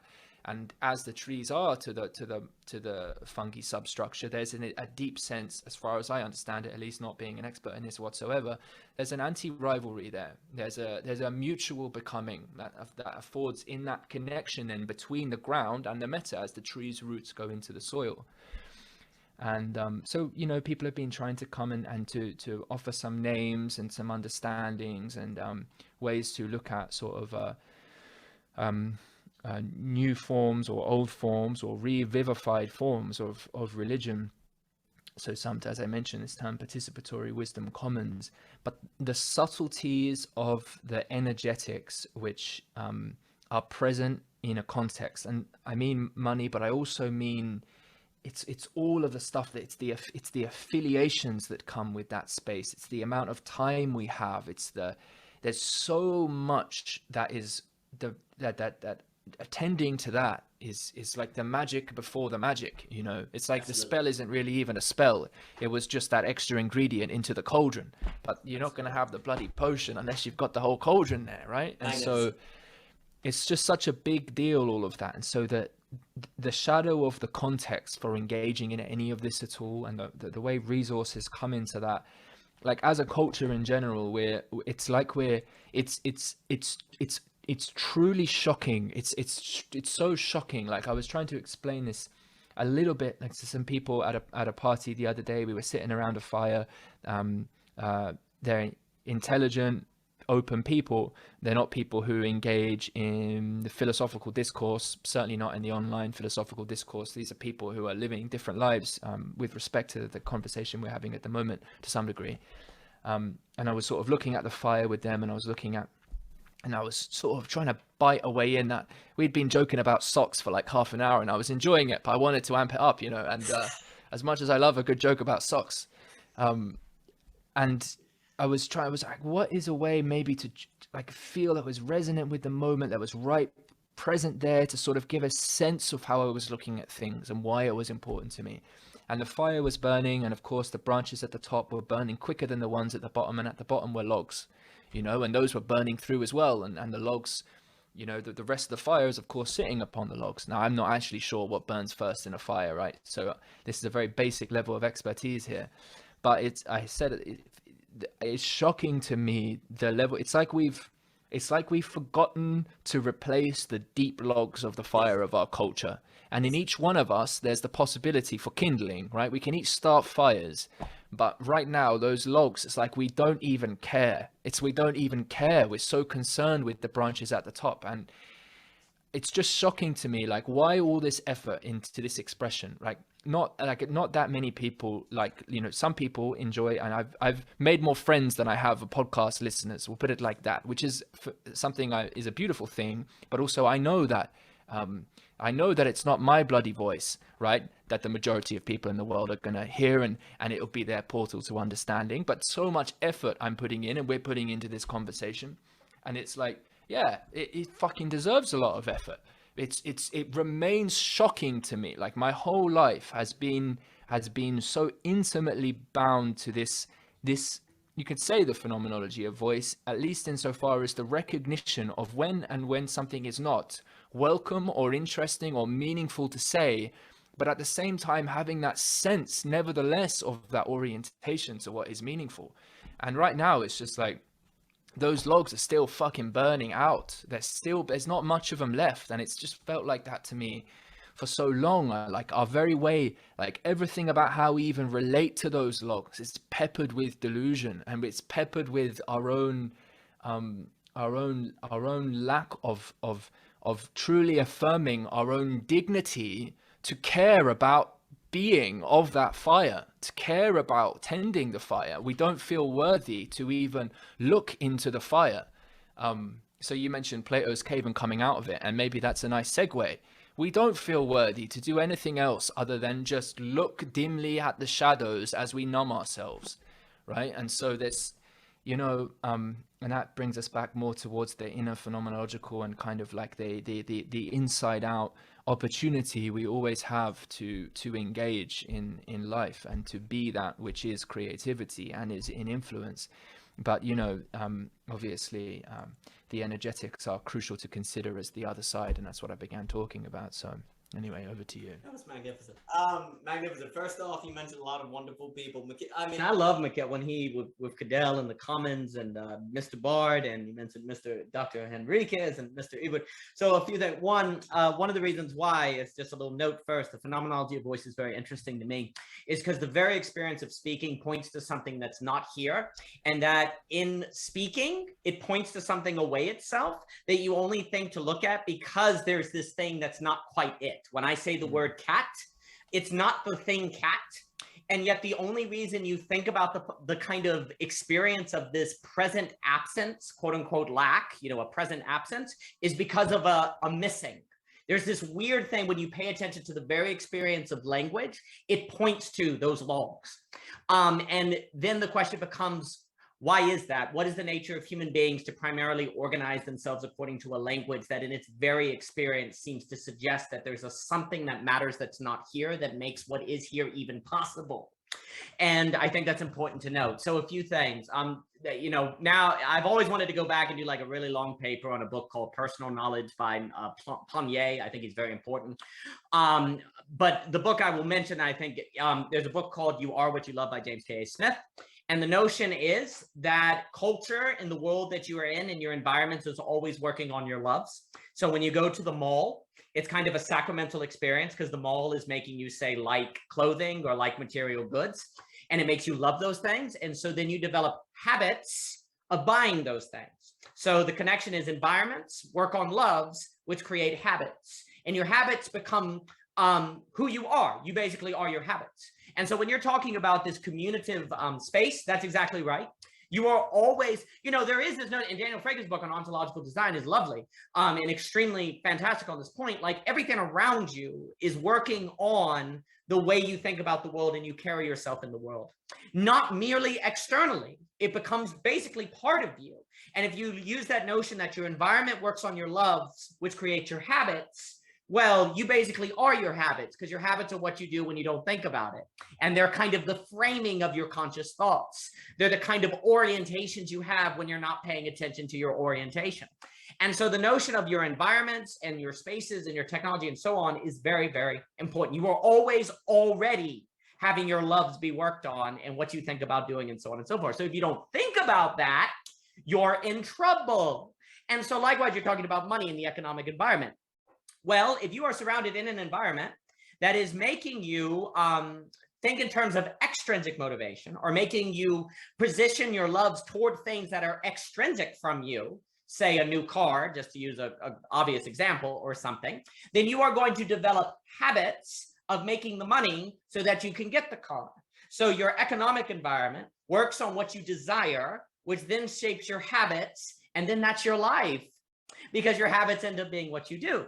And so there is a question to be said about if you want to transform people's habits, you have to transform their economic environment. And that could get you into the subject of Web 3.0 and the movement toward intrinsic motivation, which I think actually would be a big component of learning how to accurately navigate these pluralistic spaces where communicative rationality, as Habermas talks about, is necessary, or substantive democracy, as James Hunter talks about. But all of that will be very, very, very difficult to do if people's loves have not changed, because they will still be habituated to think and to desire tribal politics and tribal community and alienating of others. So the connection you're drawing between environment loves habits and ergo motivation is very real. James K. Hunter is very good. I think Daniel Frege's book on ontological design plays into this. And I do think Michael Pomier's book on personal knowledge talks about all this. So it's all quite connected. So then the question becomes, well, to note, the only way to even realize what I just said would require a certain meta dimension, a certain philosophical dimension. You're not even, why would you ever suspect there is some connection between your environments and your habits? Why would you ever suspect that? Never does your environment tell you that. Never does the mall tell you that it's working on your habits, and yet it is. The only way you would realize that is a meta dimension. And that is where there might be the possibility of owning the environment and shaping the environments so that you can have your desire change. Because what people will do is they'll say, well, I'm going to change my habits, but not change their environment. Well, then you don't change your habits because the environment is still reinforcing the old habits, for example, and the old desires and so on and so forth. So basically, if we're saying we want a new politic or a new community or a new engaging with others in the world, well, then you have to think about how you participate in the socioeconomic order. You have to think about the political environments you put yourself in, the technological environments you put yourself in, because all of these things are always already working on your desires and forming your habits as such. So they all go together. And that is also hard to say. Again, I alluded to at the beginning, what's so interesting to me with the experience of speaking is that speaking is always this presence, this absent presence. Like I was funny because I knew we were going to talk and I was thinking on the porch, this sounds really weird. I'm like, what exactly is a word? And I know that sounds so weird, but it's like, what is a word? Like not, and you could say, well, cat. No. Okay, I'm not talking about like a word. I'm talking about words. Like, what are they? They're so weird. Like, what are expressions? Obviously, we can get into sign language. Obviously, we can get into written word. But like, what do we do when we express? Like it's not, because we're always like, yeah, we can talk about the objects of expression, like cat. But when we express, there's this some sort of like, I'm trying to let you occupy a space that is not here, but it's in me, and I want you to be part of it as well. So when I tell you about the black cat I saw down at the barn, yeah, sure, it's about the black cat I saw down at the barn, but it's also a kind of interesting invitation for you to occupy a space that I have inside of me that I also want you to participate in. And it's very strange. It's also really strange because if we take seriously that the birth of language, you know, Walker Percy will talk about the Helen Keller moment and the moment where she got language, and it's like, boom, it's like an entirely ontological revolution. So likewise, the creation of language seems to be the birth of the human. There's something about language that is really, really unique to the human. I'm not going to try to get into speciesism or something like that, but there's something about language that is very unique. Well, what is language? Well, obviously the signifier, signified. Okay. But if we move beyond signifier, because the moment you make it a signifier, you look away from language, right? You're looking at the objects of language. But if you really look at what expression does, it's this radical, it's almost inherently invitational. Now you could say, well, wait a minute, Daniel, like, don't you have words in your head? Yeah, that's what's they are in my head, but it's different from the speaking. Like the experience of voice is I want you, Tim, to enter into a space that I know you can't enter into because you can't be at the barn at 2 o'clock this afternoon to see the black cat there. That is not possible. But I want to act as if you can be there. So there's an inherent failure there. But that failure also points to inner worlds that precisely because I'm willing to do something that fails, I point to. Like if I didn't fail, this is the funny thing. If I never tried to speak to you because I was like, oh, words never work, they always fail, what's the point? Then funny enough, you would never think you were missing anything. That's what's kind of funny. The failure points to the missing, where if I didn't do that, then it wouldn't point to these inner worlds that are going on. And so what's also so interesting is that the very phenomenology of voice and speaking suggests that there's a meta dimension that's going on with human beings that we are all trying really, really hard to invite each other into and to be part of, knowing that we can never succeed at doing it. So then the question becomes the following. We have to do it, because we have to be in community and we have to learn to live with people different from us. So what are the spaces that can incubate desires to fail and to fail better, and to create habits where we become more skillful at doing that and not get discouraged? I think that's kind of the big part, is like the more and more you encounter different people, the more the failure of them to enter into your values, because their values are so different from you, the fact of having them enter to your world because they live in Australia or why you're in Virginia, that failure can become increasingly acute. So we have to create spaces that will have us desire that failure and see the good in it, and to create habits where we get better at it. But very often we don't talk about communication as desiring failure and habituating ourselves to be good at failure, and habituating ourselves with being comfortable with the best we can ever give one another are glimpses and glimmers. The problem is when we think about words as I'm communicating you cat, and I think of it, I've told you about a cat, I succeeded. We experience language as a success. We always experience it as a success, when really it's always a failure. But the problem is this: since I experience it as a success, I experience you as ought to get it. I experience you as ought to get it. But the more difference increases, the more that's not going to be the case. So how do I habituate myself to being comfortable with people not getting it and not thinking they're stupid, and actually getting excited about the opportunity to help other people get it more and more, all of which points to a great mystery, really. Like, what is this thing that humans can do that can point to something that's not here and yet is here? What is this thing that we do when we speak that is suggesting that there's a reality that's not around and yet we're living in it? There's this massive mystery. And to me, when speaking about the big topics becomes the outline of that mystery, that's how you avoid the politics of power and violence. Because otherwise, if it's not in observance of addressing that mystery, all we're trying to do is dominate. All we're trying to do is politically power over one another. But if we can create spaces to desire the mystery and habituate ourselves by that desires to get better at that mystery, then it will be possible to craft voice in a manner that crafts us. Oh, fuck yeah, man. That was so good. That was so good. That was so good. So, I mean, one thing that sticks out like very, very easily there is that, and as I said at the beginning, so you brought it round so well, because I remember I expressed at the beginning experiencing my own speaking as a kind of failure, something like that. I've expressed it otherwise as like dying into a sentence, something. And, and I can certainly experience the failure of my own expression to properly represent, right? It's just a glimmer. And then I can come have a relationship with that and whatever. But I do notice, and this is a quality of listening then I have suggested before as like in the mode of teaching, as a lesson, as a kind, many people understand it, of course, but there's a mode of listening and a mode of appreciating someone else speaking. And sometimes it's very easy, right? Because they're playing it so well. But it seems to be much easier to appreciate the success of someone else's expression.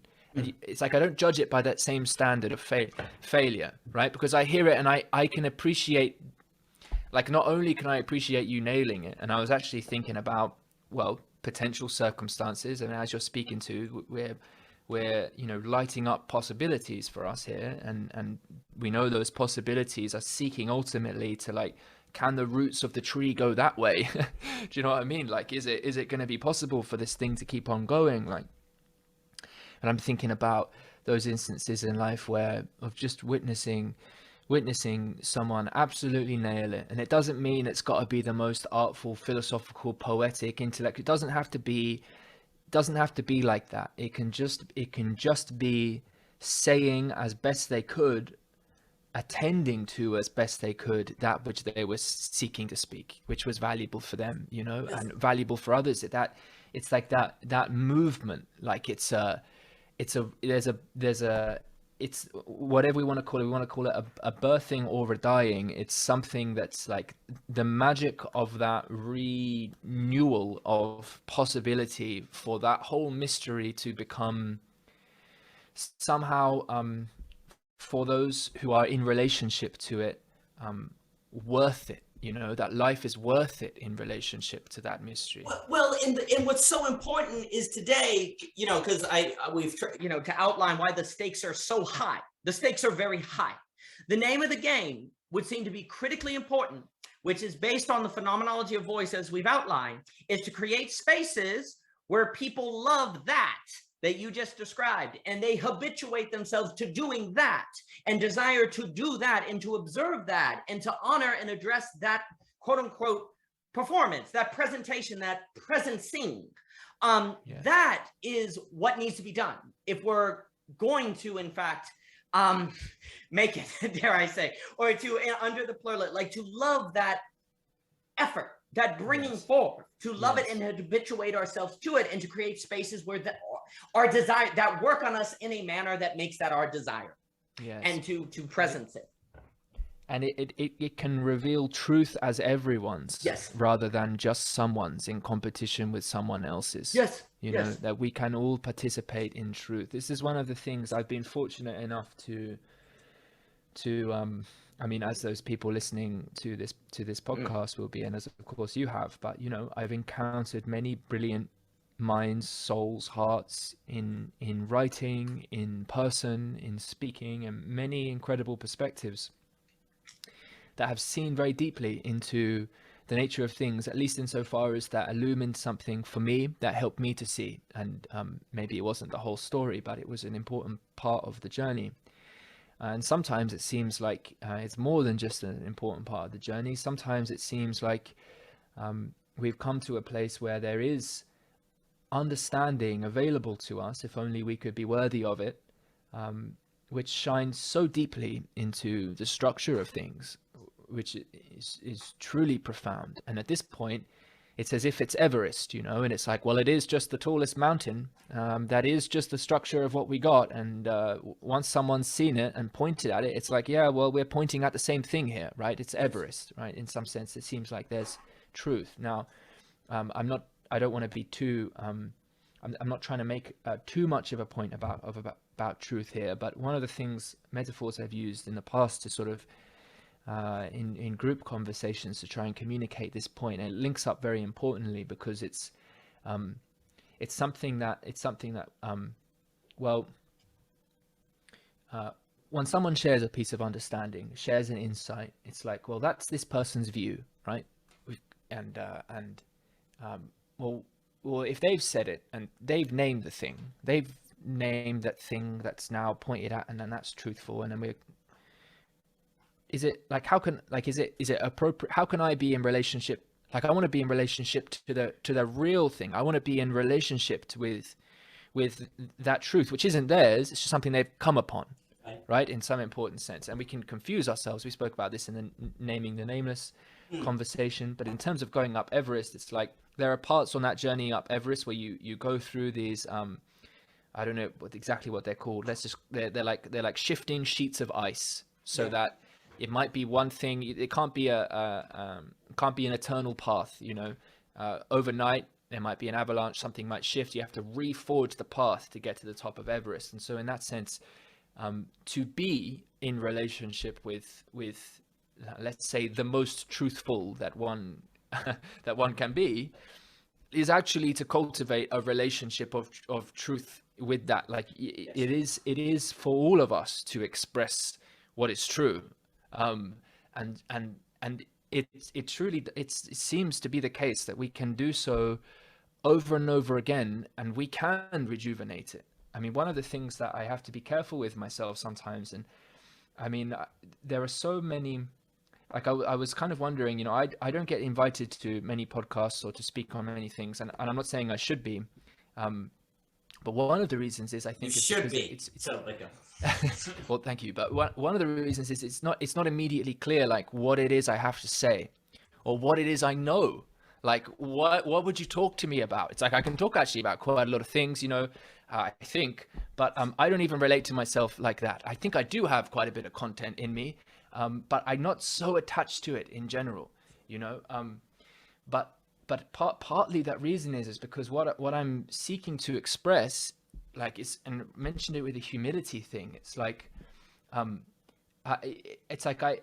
there's a I mean, maybe it's like that, it's like a beautiful song or an improvisation or something like that. There is music and we can play it or not, you know, and it's not for me just to repeat the same things in exactly the same way, like in that scripted mode.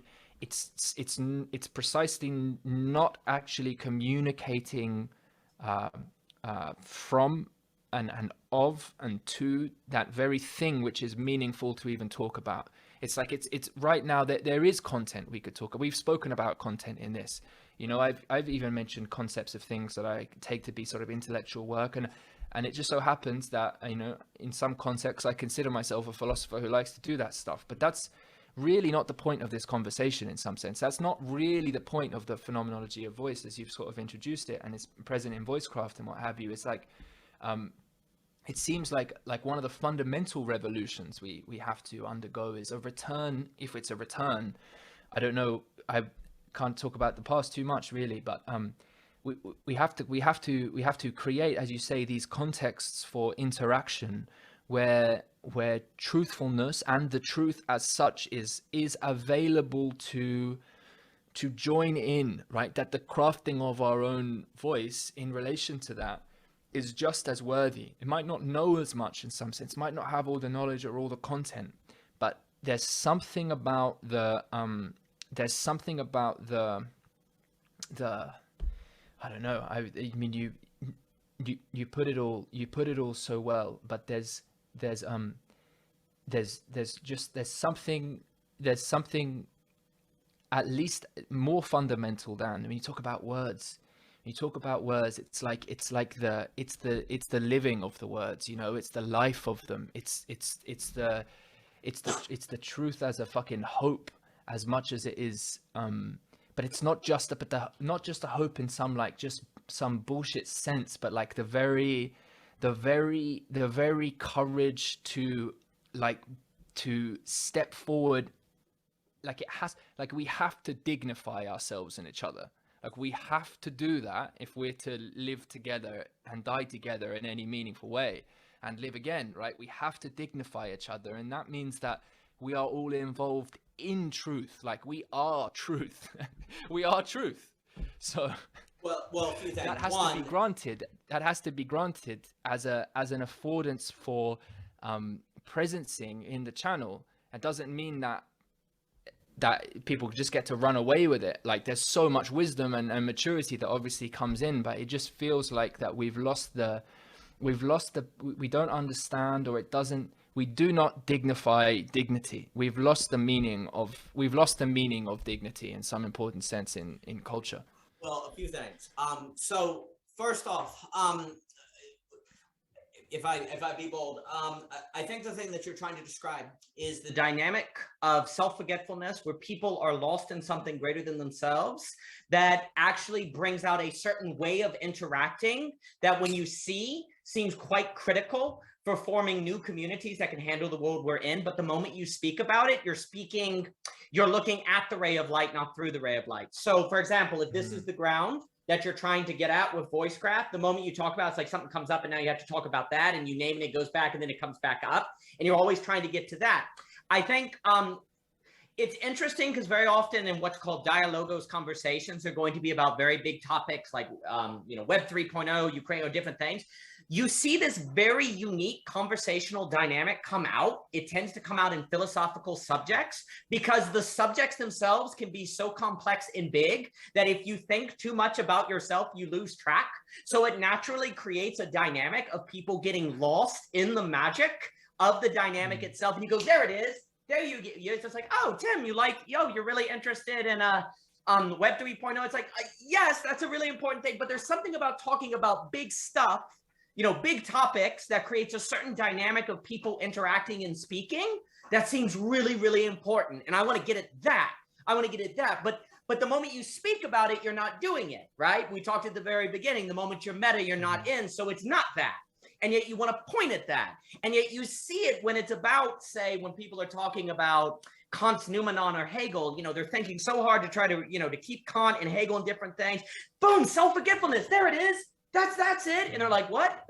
And it tends to be about philosophy, precisely because that inherently requires a certain sort of engagement where that flow, that intrinsic motivation, that dynamic can come out. The question is the following: does it have to be about philosophy? Could it possibly be about community? Could you possibly even talk about, say, going to the grocery store and really, truly be engaged in even the, dare I say, magic about going to the grocery store, that even that topic could be something that you could forget yourself in and relate to in a dynamic matter that creates a different sort of presencing, that creates a different sort of being in it, being in the river, in the flow, which again, the nature of a lot of the philosophical subjects is if you're not in the flow, then you're lost, that you're not going to be able to go.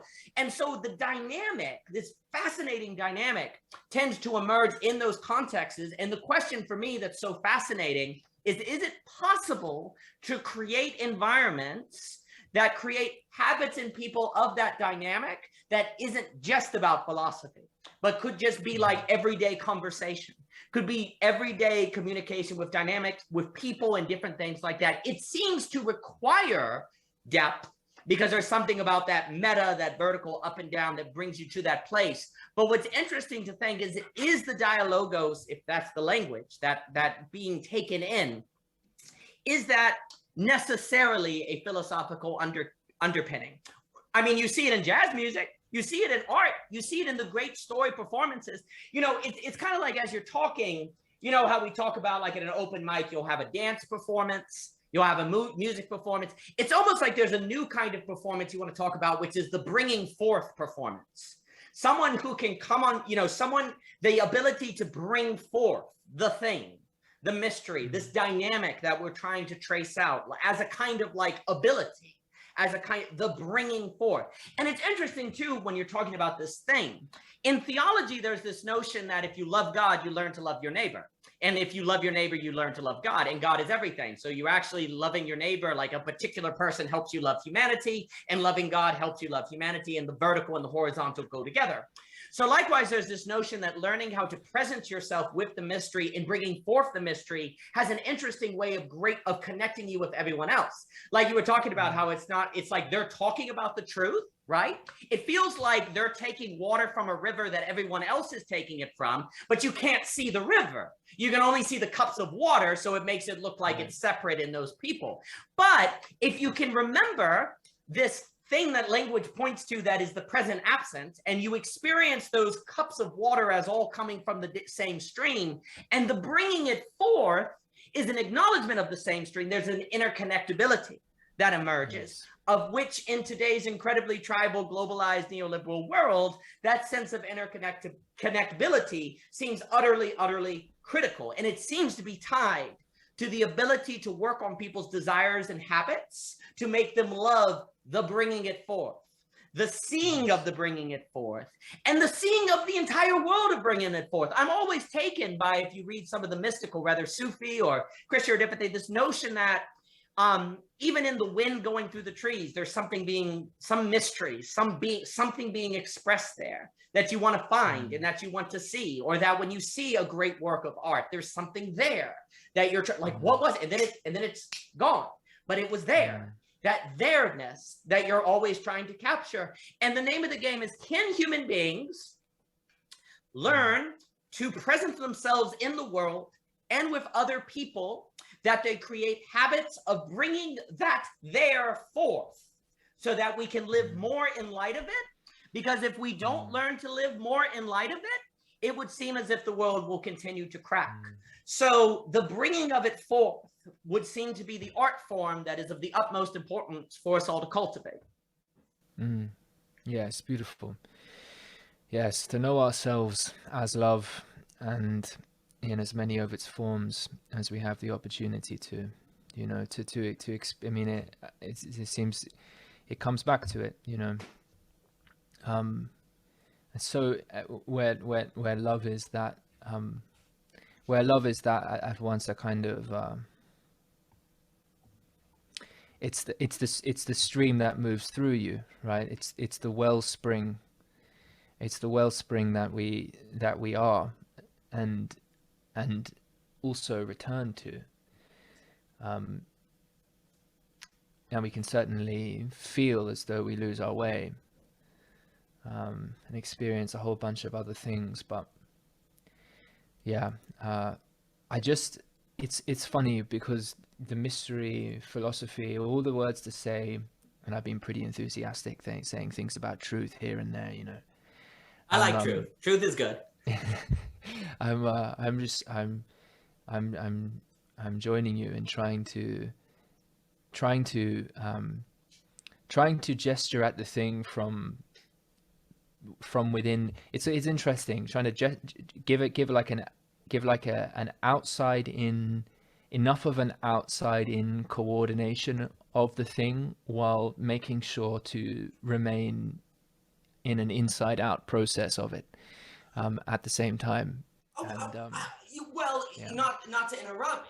I meant to mention the mystical. Like a lot of this to me parallels with this interesting mystical kind of pursuit that you see in some traditions, where it's this notion of you're living your life so that you condition yourself to catch these glimmers, where it's like a rip in the veil of reality, where you see something and then it's gone, but you saw it.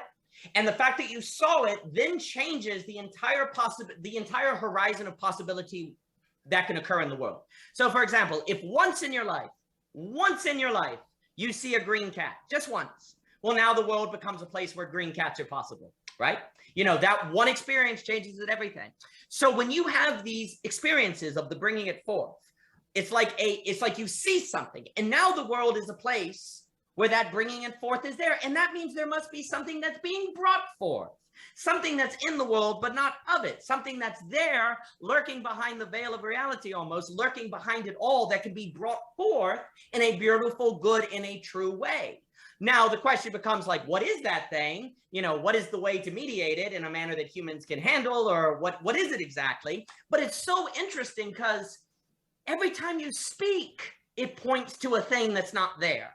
And the very experience, this constant sort of failure to bring forth a thing that's not there, but the very fact you're failing to bring forth a thing that's not there means that there's a thing that's not here. And that means there is ways of life to better cultivate relationship with that thing that we're all relating to, because we're all trying to speak to one another. And so it's a shared common experience. It becomes a common way of being that we all are occupying in, that the more we come to terms with it, the more we can relate.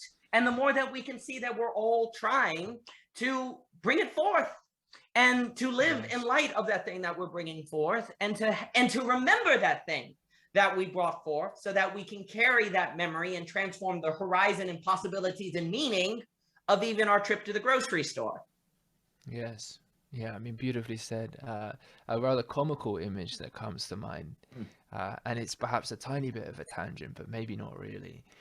Every once in a while, I'll get into listening to like Balkan music, the kind of music that you can imagine sort of a drunken old man in a suit sort of dancing to in sort of like a drunken way, and it's kind of it's got a joy to it, but it also has a melancholy to it. And I don't necessarily want to bring the melancholy, maybe the melancholy, I mean, that's part of it, and then never quite making it, never quite being able to say. And so there's this drunken, joyful, like it's, you know, it's very much like, it's joyful in the sense that it's affirming life in the face of the tragedy of it in some sense. And so he's kind of rocking around, and I love those moments. There's something about that image, and that the more that we, like, from the shamanic perspective with respect to mediation of tribes, mediation of conflict, that kind of thing, and this is, I think, why one of the reasons, or there's a note here on comedians and the fool as being able to be with tension and kind of be seen to be an idiot, you know, in relationship to not being able to stand up straight, for instance, like, you know, just flapping about and whatever fool and whatever embarrassing thing. There's a sense of as that careening occurs beyond the line of what is felt to be the Overton Overton zone of respectable status, like savvy society, and that might even fall within the lines of what would be considered conflict, or like where that some of that critical energy is. There's a sense in which the level of like drunken master type nature of Oh that yeah. dancer who almost loses the balance, and it's in that refinding, it's in, but also the trust of it. Like we find out about, it's like there's an invitation we can make to each other that's like, trust me in the silence here, like please, like have, like, can we have faith in each other that in this silence of my inevitable forgetting, right, an inevitable failure to present that image of the mystery of what wants to be spoken here, not only to hold faith in myself, to refine, to remember, and in some sense as well to forget that part of myself that's concerned about whether or not I'll remember, and so forget enough to actually remember, to trust each other in that. And so, I mean, maybe this loops back, if those of you who have stayed with us watching this, you know, like at the beginning, because Daniel and I, we were speaking for about 40 minutes, and we turned the recording button on, and you asked me a question. We had that moment of silence. I wasn't sure if you were going to say something, and I don't think there's ever been like a moment of uncertain who was going to speak silence between us in any conversation we've ever had, ever, right? Like ever.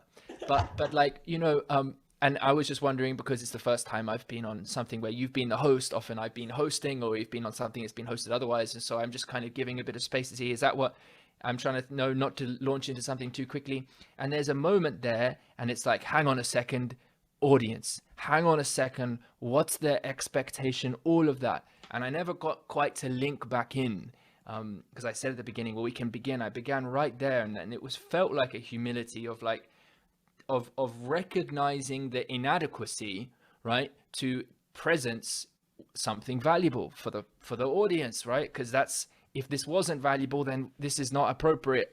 if we're not oriented to obviously That's value in each other at the very least, and ourselves and all the rest of it, then why be doing it? But now a couple hours later, we can begin to look at the loop there, and it is in it's and so there's a real moment of there's a moment of truth there, as not so as a truth of, in some sense, the real of like an absence or a lack, could be potentially perceived as like a failure, you know, but it's also an invitation to trust, and it's that invitation back into humility in relationship to that. And so truth and humility, there's a deep in that sense, and the cliche, there's a deep truth in not knowing.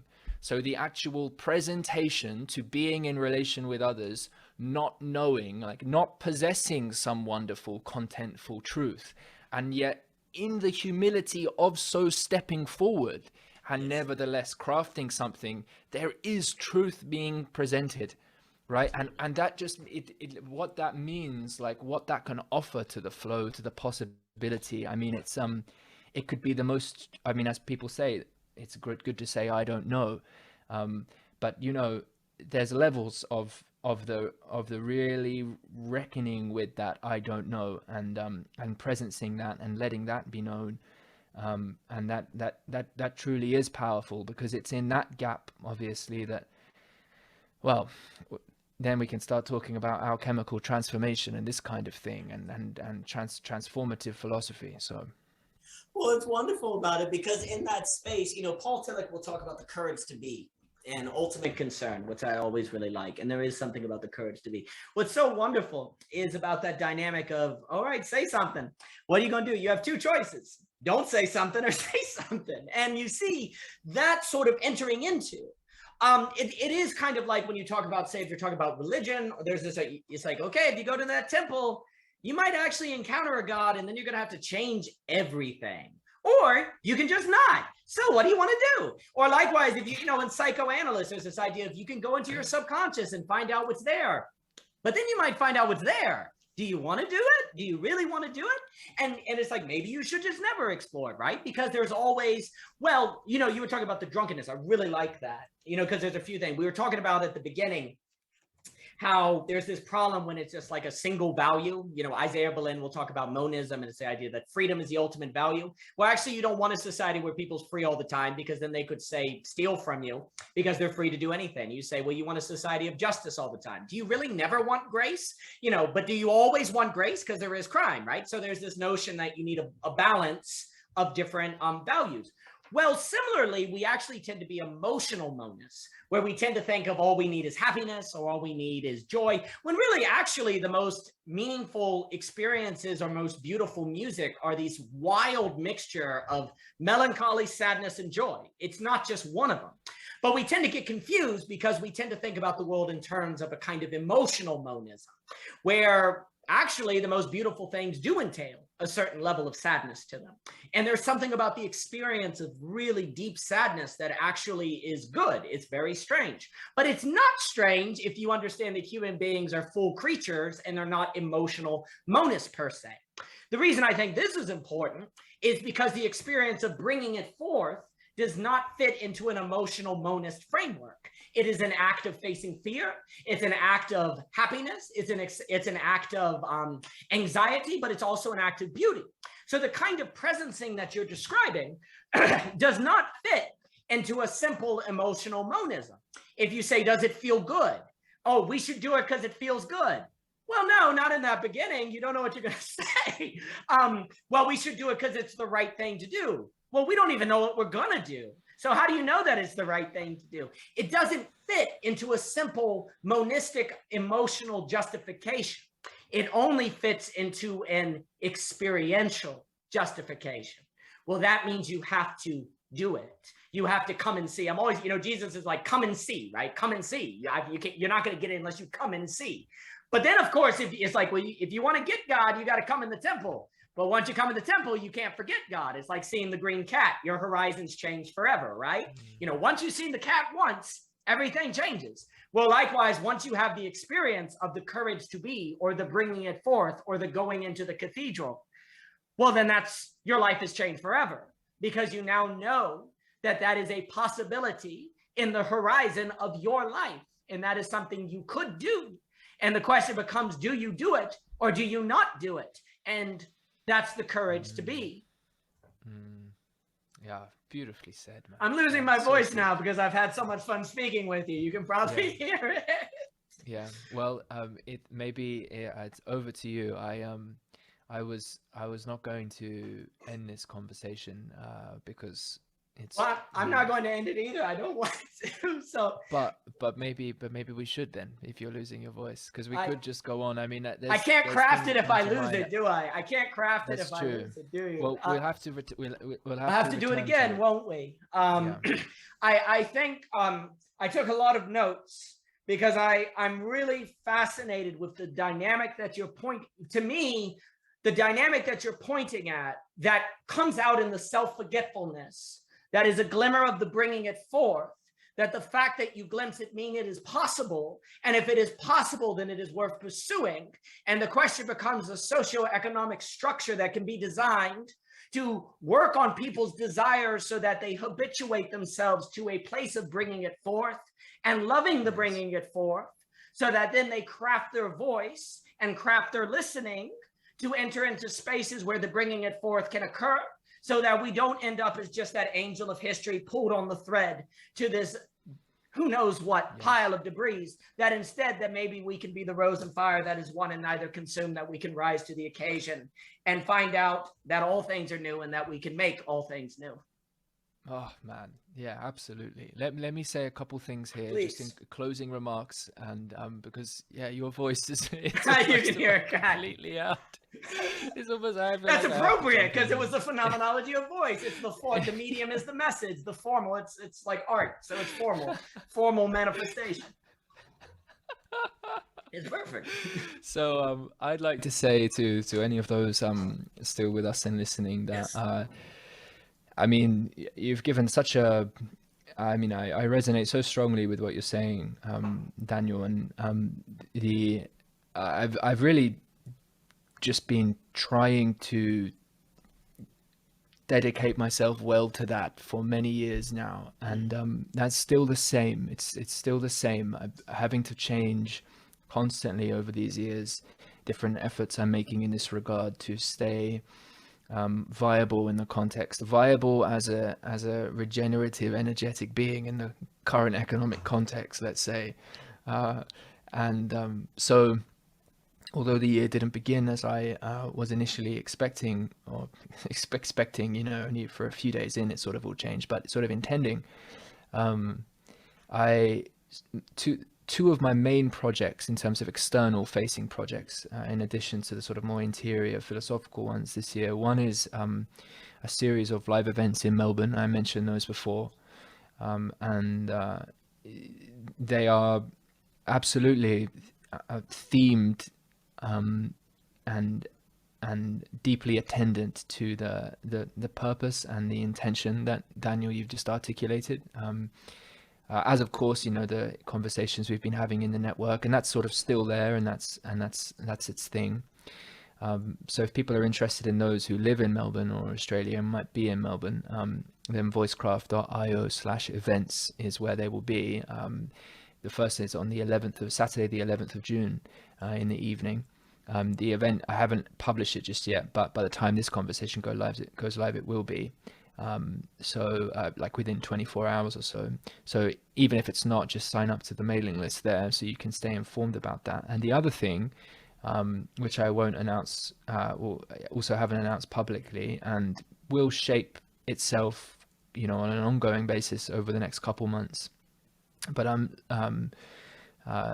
sort of core project for the year is to develop this course named Transformative Philosophy. That's its name at the moment, and intended to be named that. That'll begin at the beginning of September, and that will be probably I'm looking at around about a 13-week experience and process. And Daniel, if he is still agreeable, and we'll figure it out, but Daniel, you'll be one of the faculty for that, as will several others. I won't mention those names yet, and I won't put Daniel on the spot here to agreeing or anything like that. We still have to figure some things out, but yeah, there should be between, let's say, 6 and 10 additional faculty, as well as other facilitators who will be part of that process. So yeah, this is a medium that is a bit more understandable for people, in the sense of, well, I kind of know how to at least form an identity in relationship to a course. And that's something I want to work with, and ultimately create the best fucking transformative philosophy course around. So that's that. Thank you for the opportunity to say that. But the reason I do, and as I always finish these conversations, over the years, I've always been seeking to not only speak of invitation, but also to make invitations. And now I'm trying to figure out how to create a context that can support itself, and this is a kind of invitation and a fulfillment of the value that I believe I can create, that's really worthwhile to support some of the broader endeavor of a participatory wisdom commons and all the other elements to the project of culture making that's oriented by this deep commitment to the recognition of our participation as creation, in voice, in expression, with each other, in relationship, all of that, and trying to appreciate that and to embody that and to enable that at a level of fundamentality that is I think when this is fully understood, it'll be the most trivial thing ever, in a way, but it seems like so many words often have to be used to point back to it. So anyway, I really enjoyed this conversation, Daniel. This was it was a beautiful experience, and definitely I unleashed a bit of enthusiasm there, which is always there in me to come out. Sometimes like to keep it a little bit more under wraps, because it is an energetic endeavor to put these things out there into the world, but yeah, it was totally worth it. So thank you. Well, I had an absolute blast. I love enthusiasm. I think that transformative philosophy is of the utmost importance. I'm very glad that you're putting together a vessel for it. The thing about transformation is, after one transforms, it seems like, oh, of course, But the issue is that before the transformation, it is not so obvious. And so it is very grateful that you would be doing the work to create a vessel for it. Again, once one comes upon the truth, it's easy. Once one comes upon beauty, goodness, and truth, it's hard to remember life without those things, because now you know about those things. But the only way that people can know about those things, and then they seem like the most obvious things in the world, is if vessels are created to where those things can be introduced and people can be invited into. So thank you for doing that. Thank you for this conversation. I have greatly enjoyed it. I think it is a pressingly critical issue. Thank you for bringing attention and focusing on the voice craft, the craft of voice, the art of presencing, the bringing it forth. And Mr. Tim Adalin, thank you so much for your time. It has been a pleasure, sir. Thank you, mate.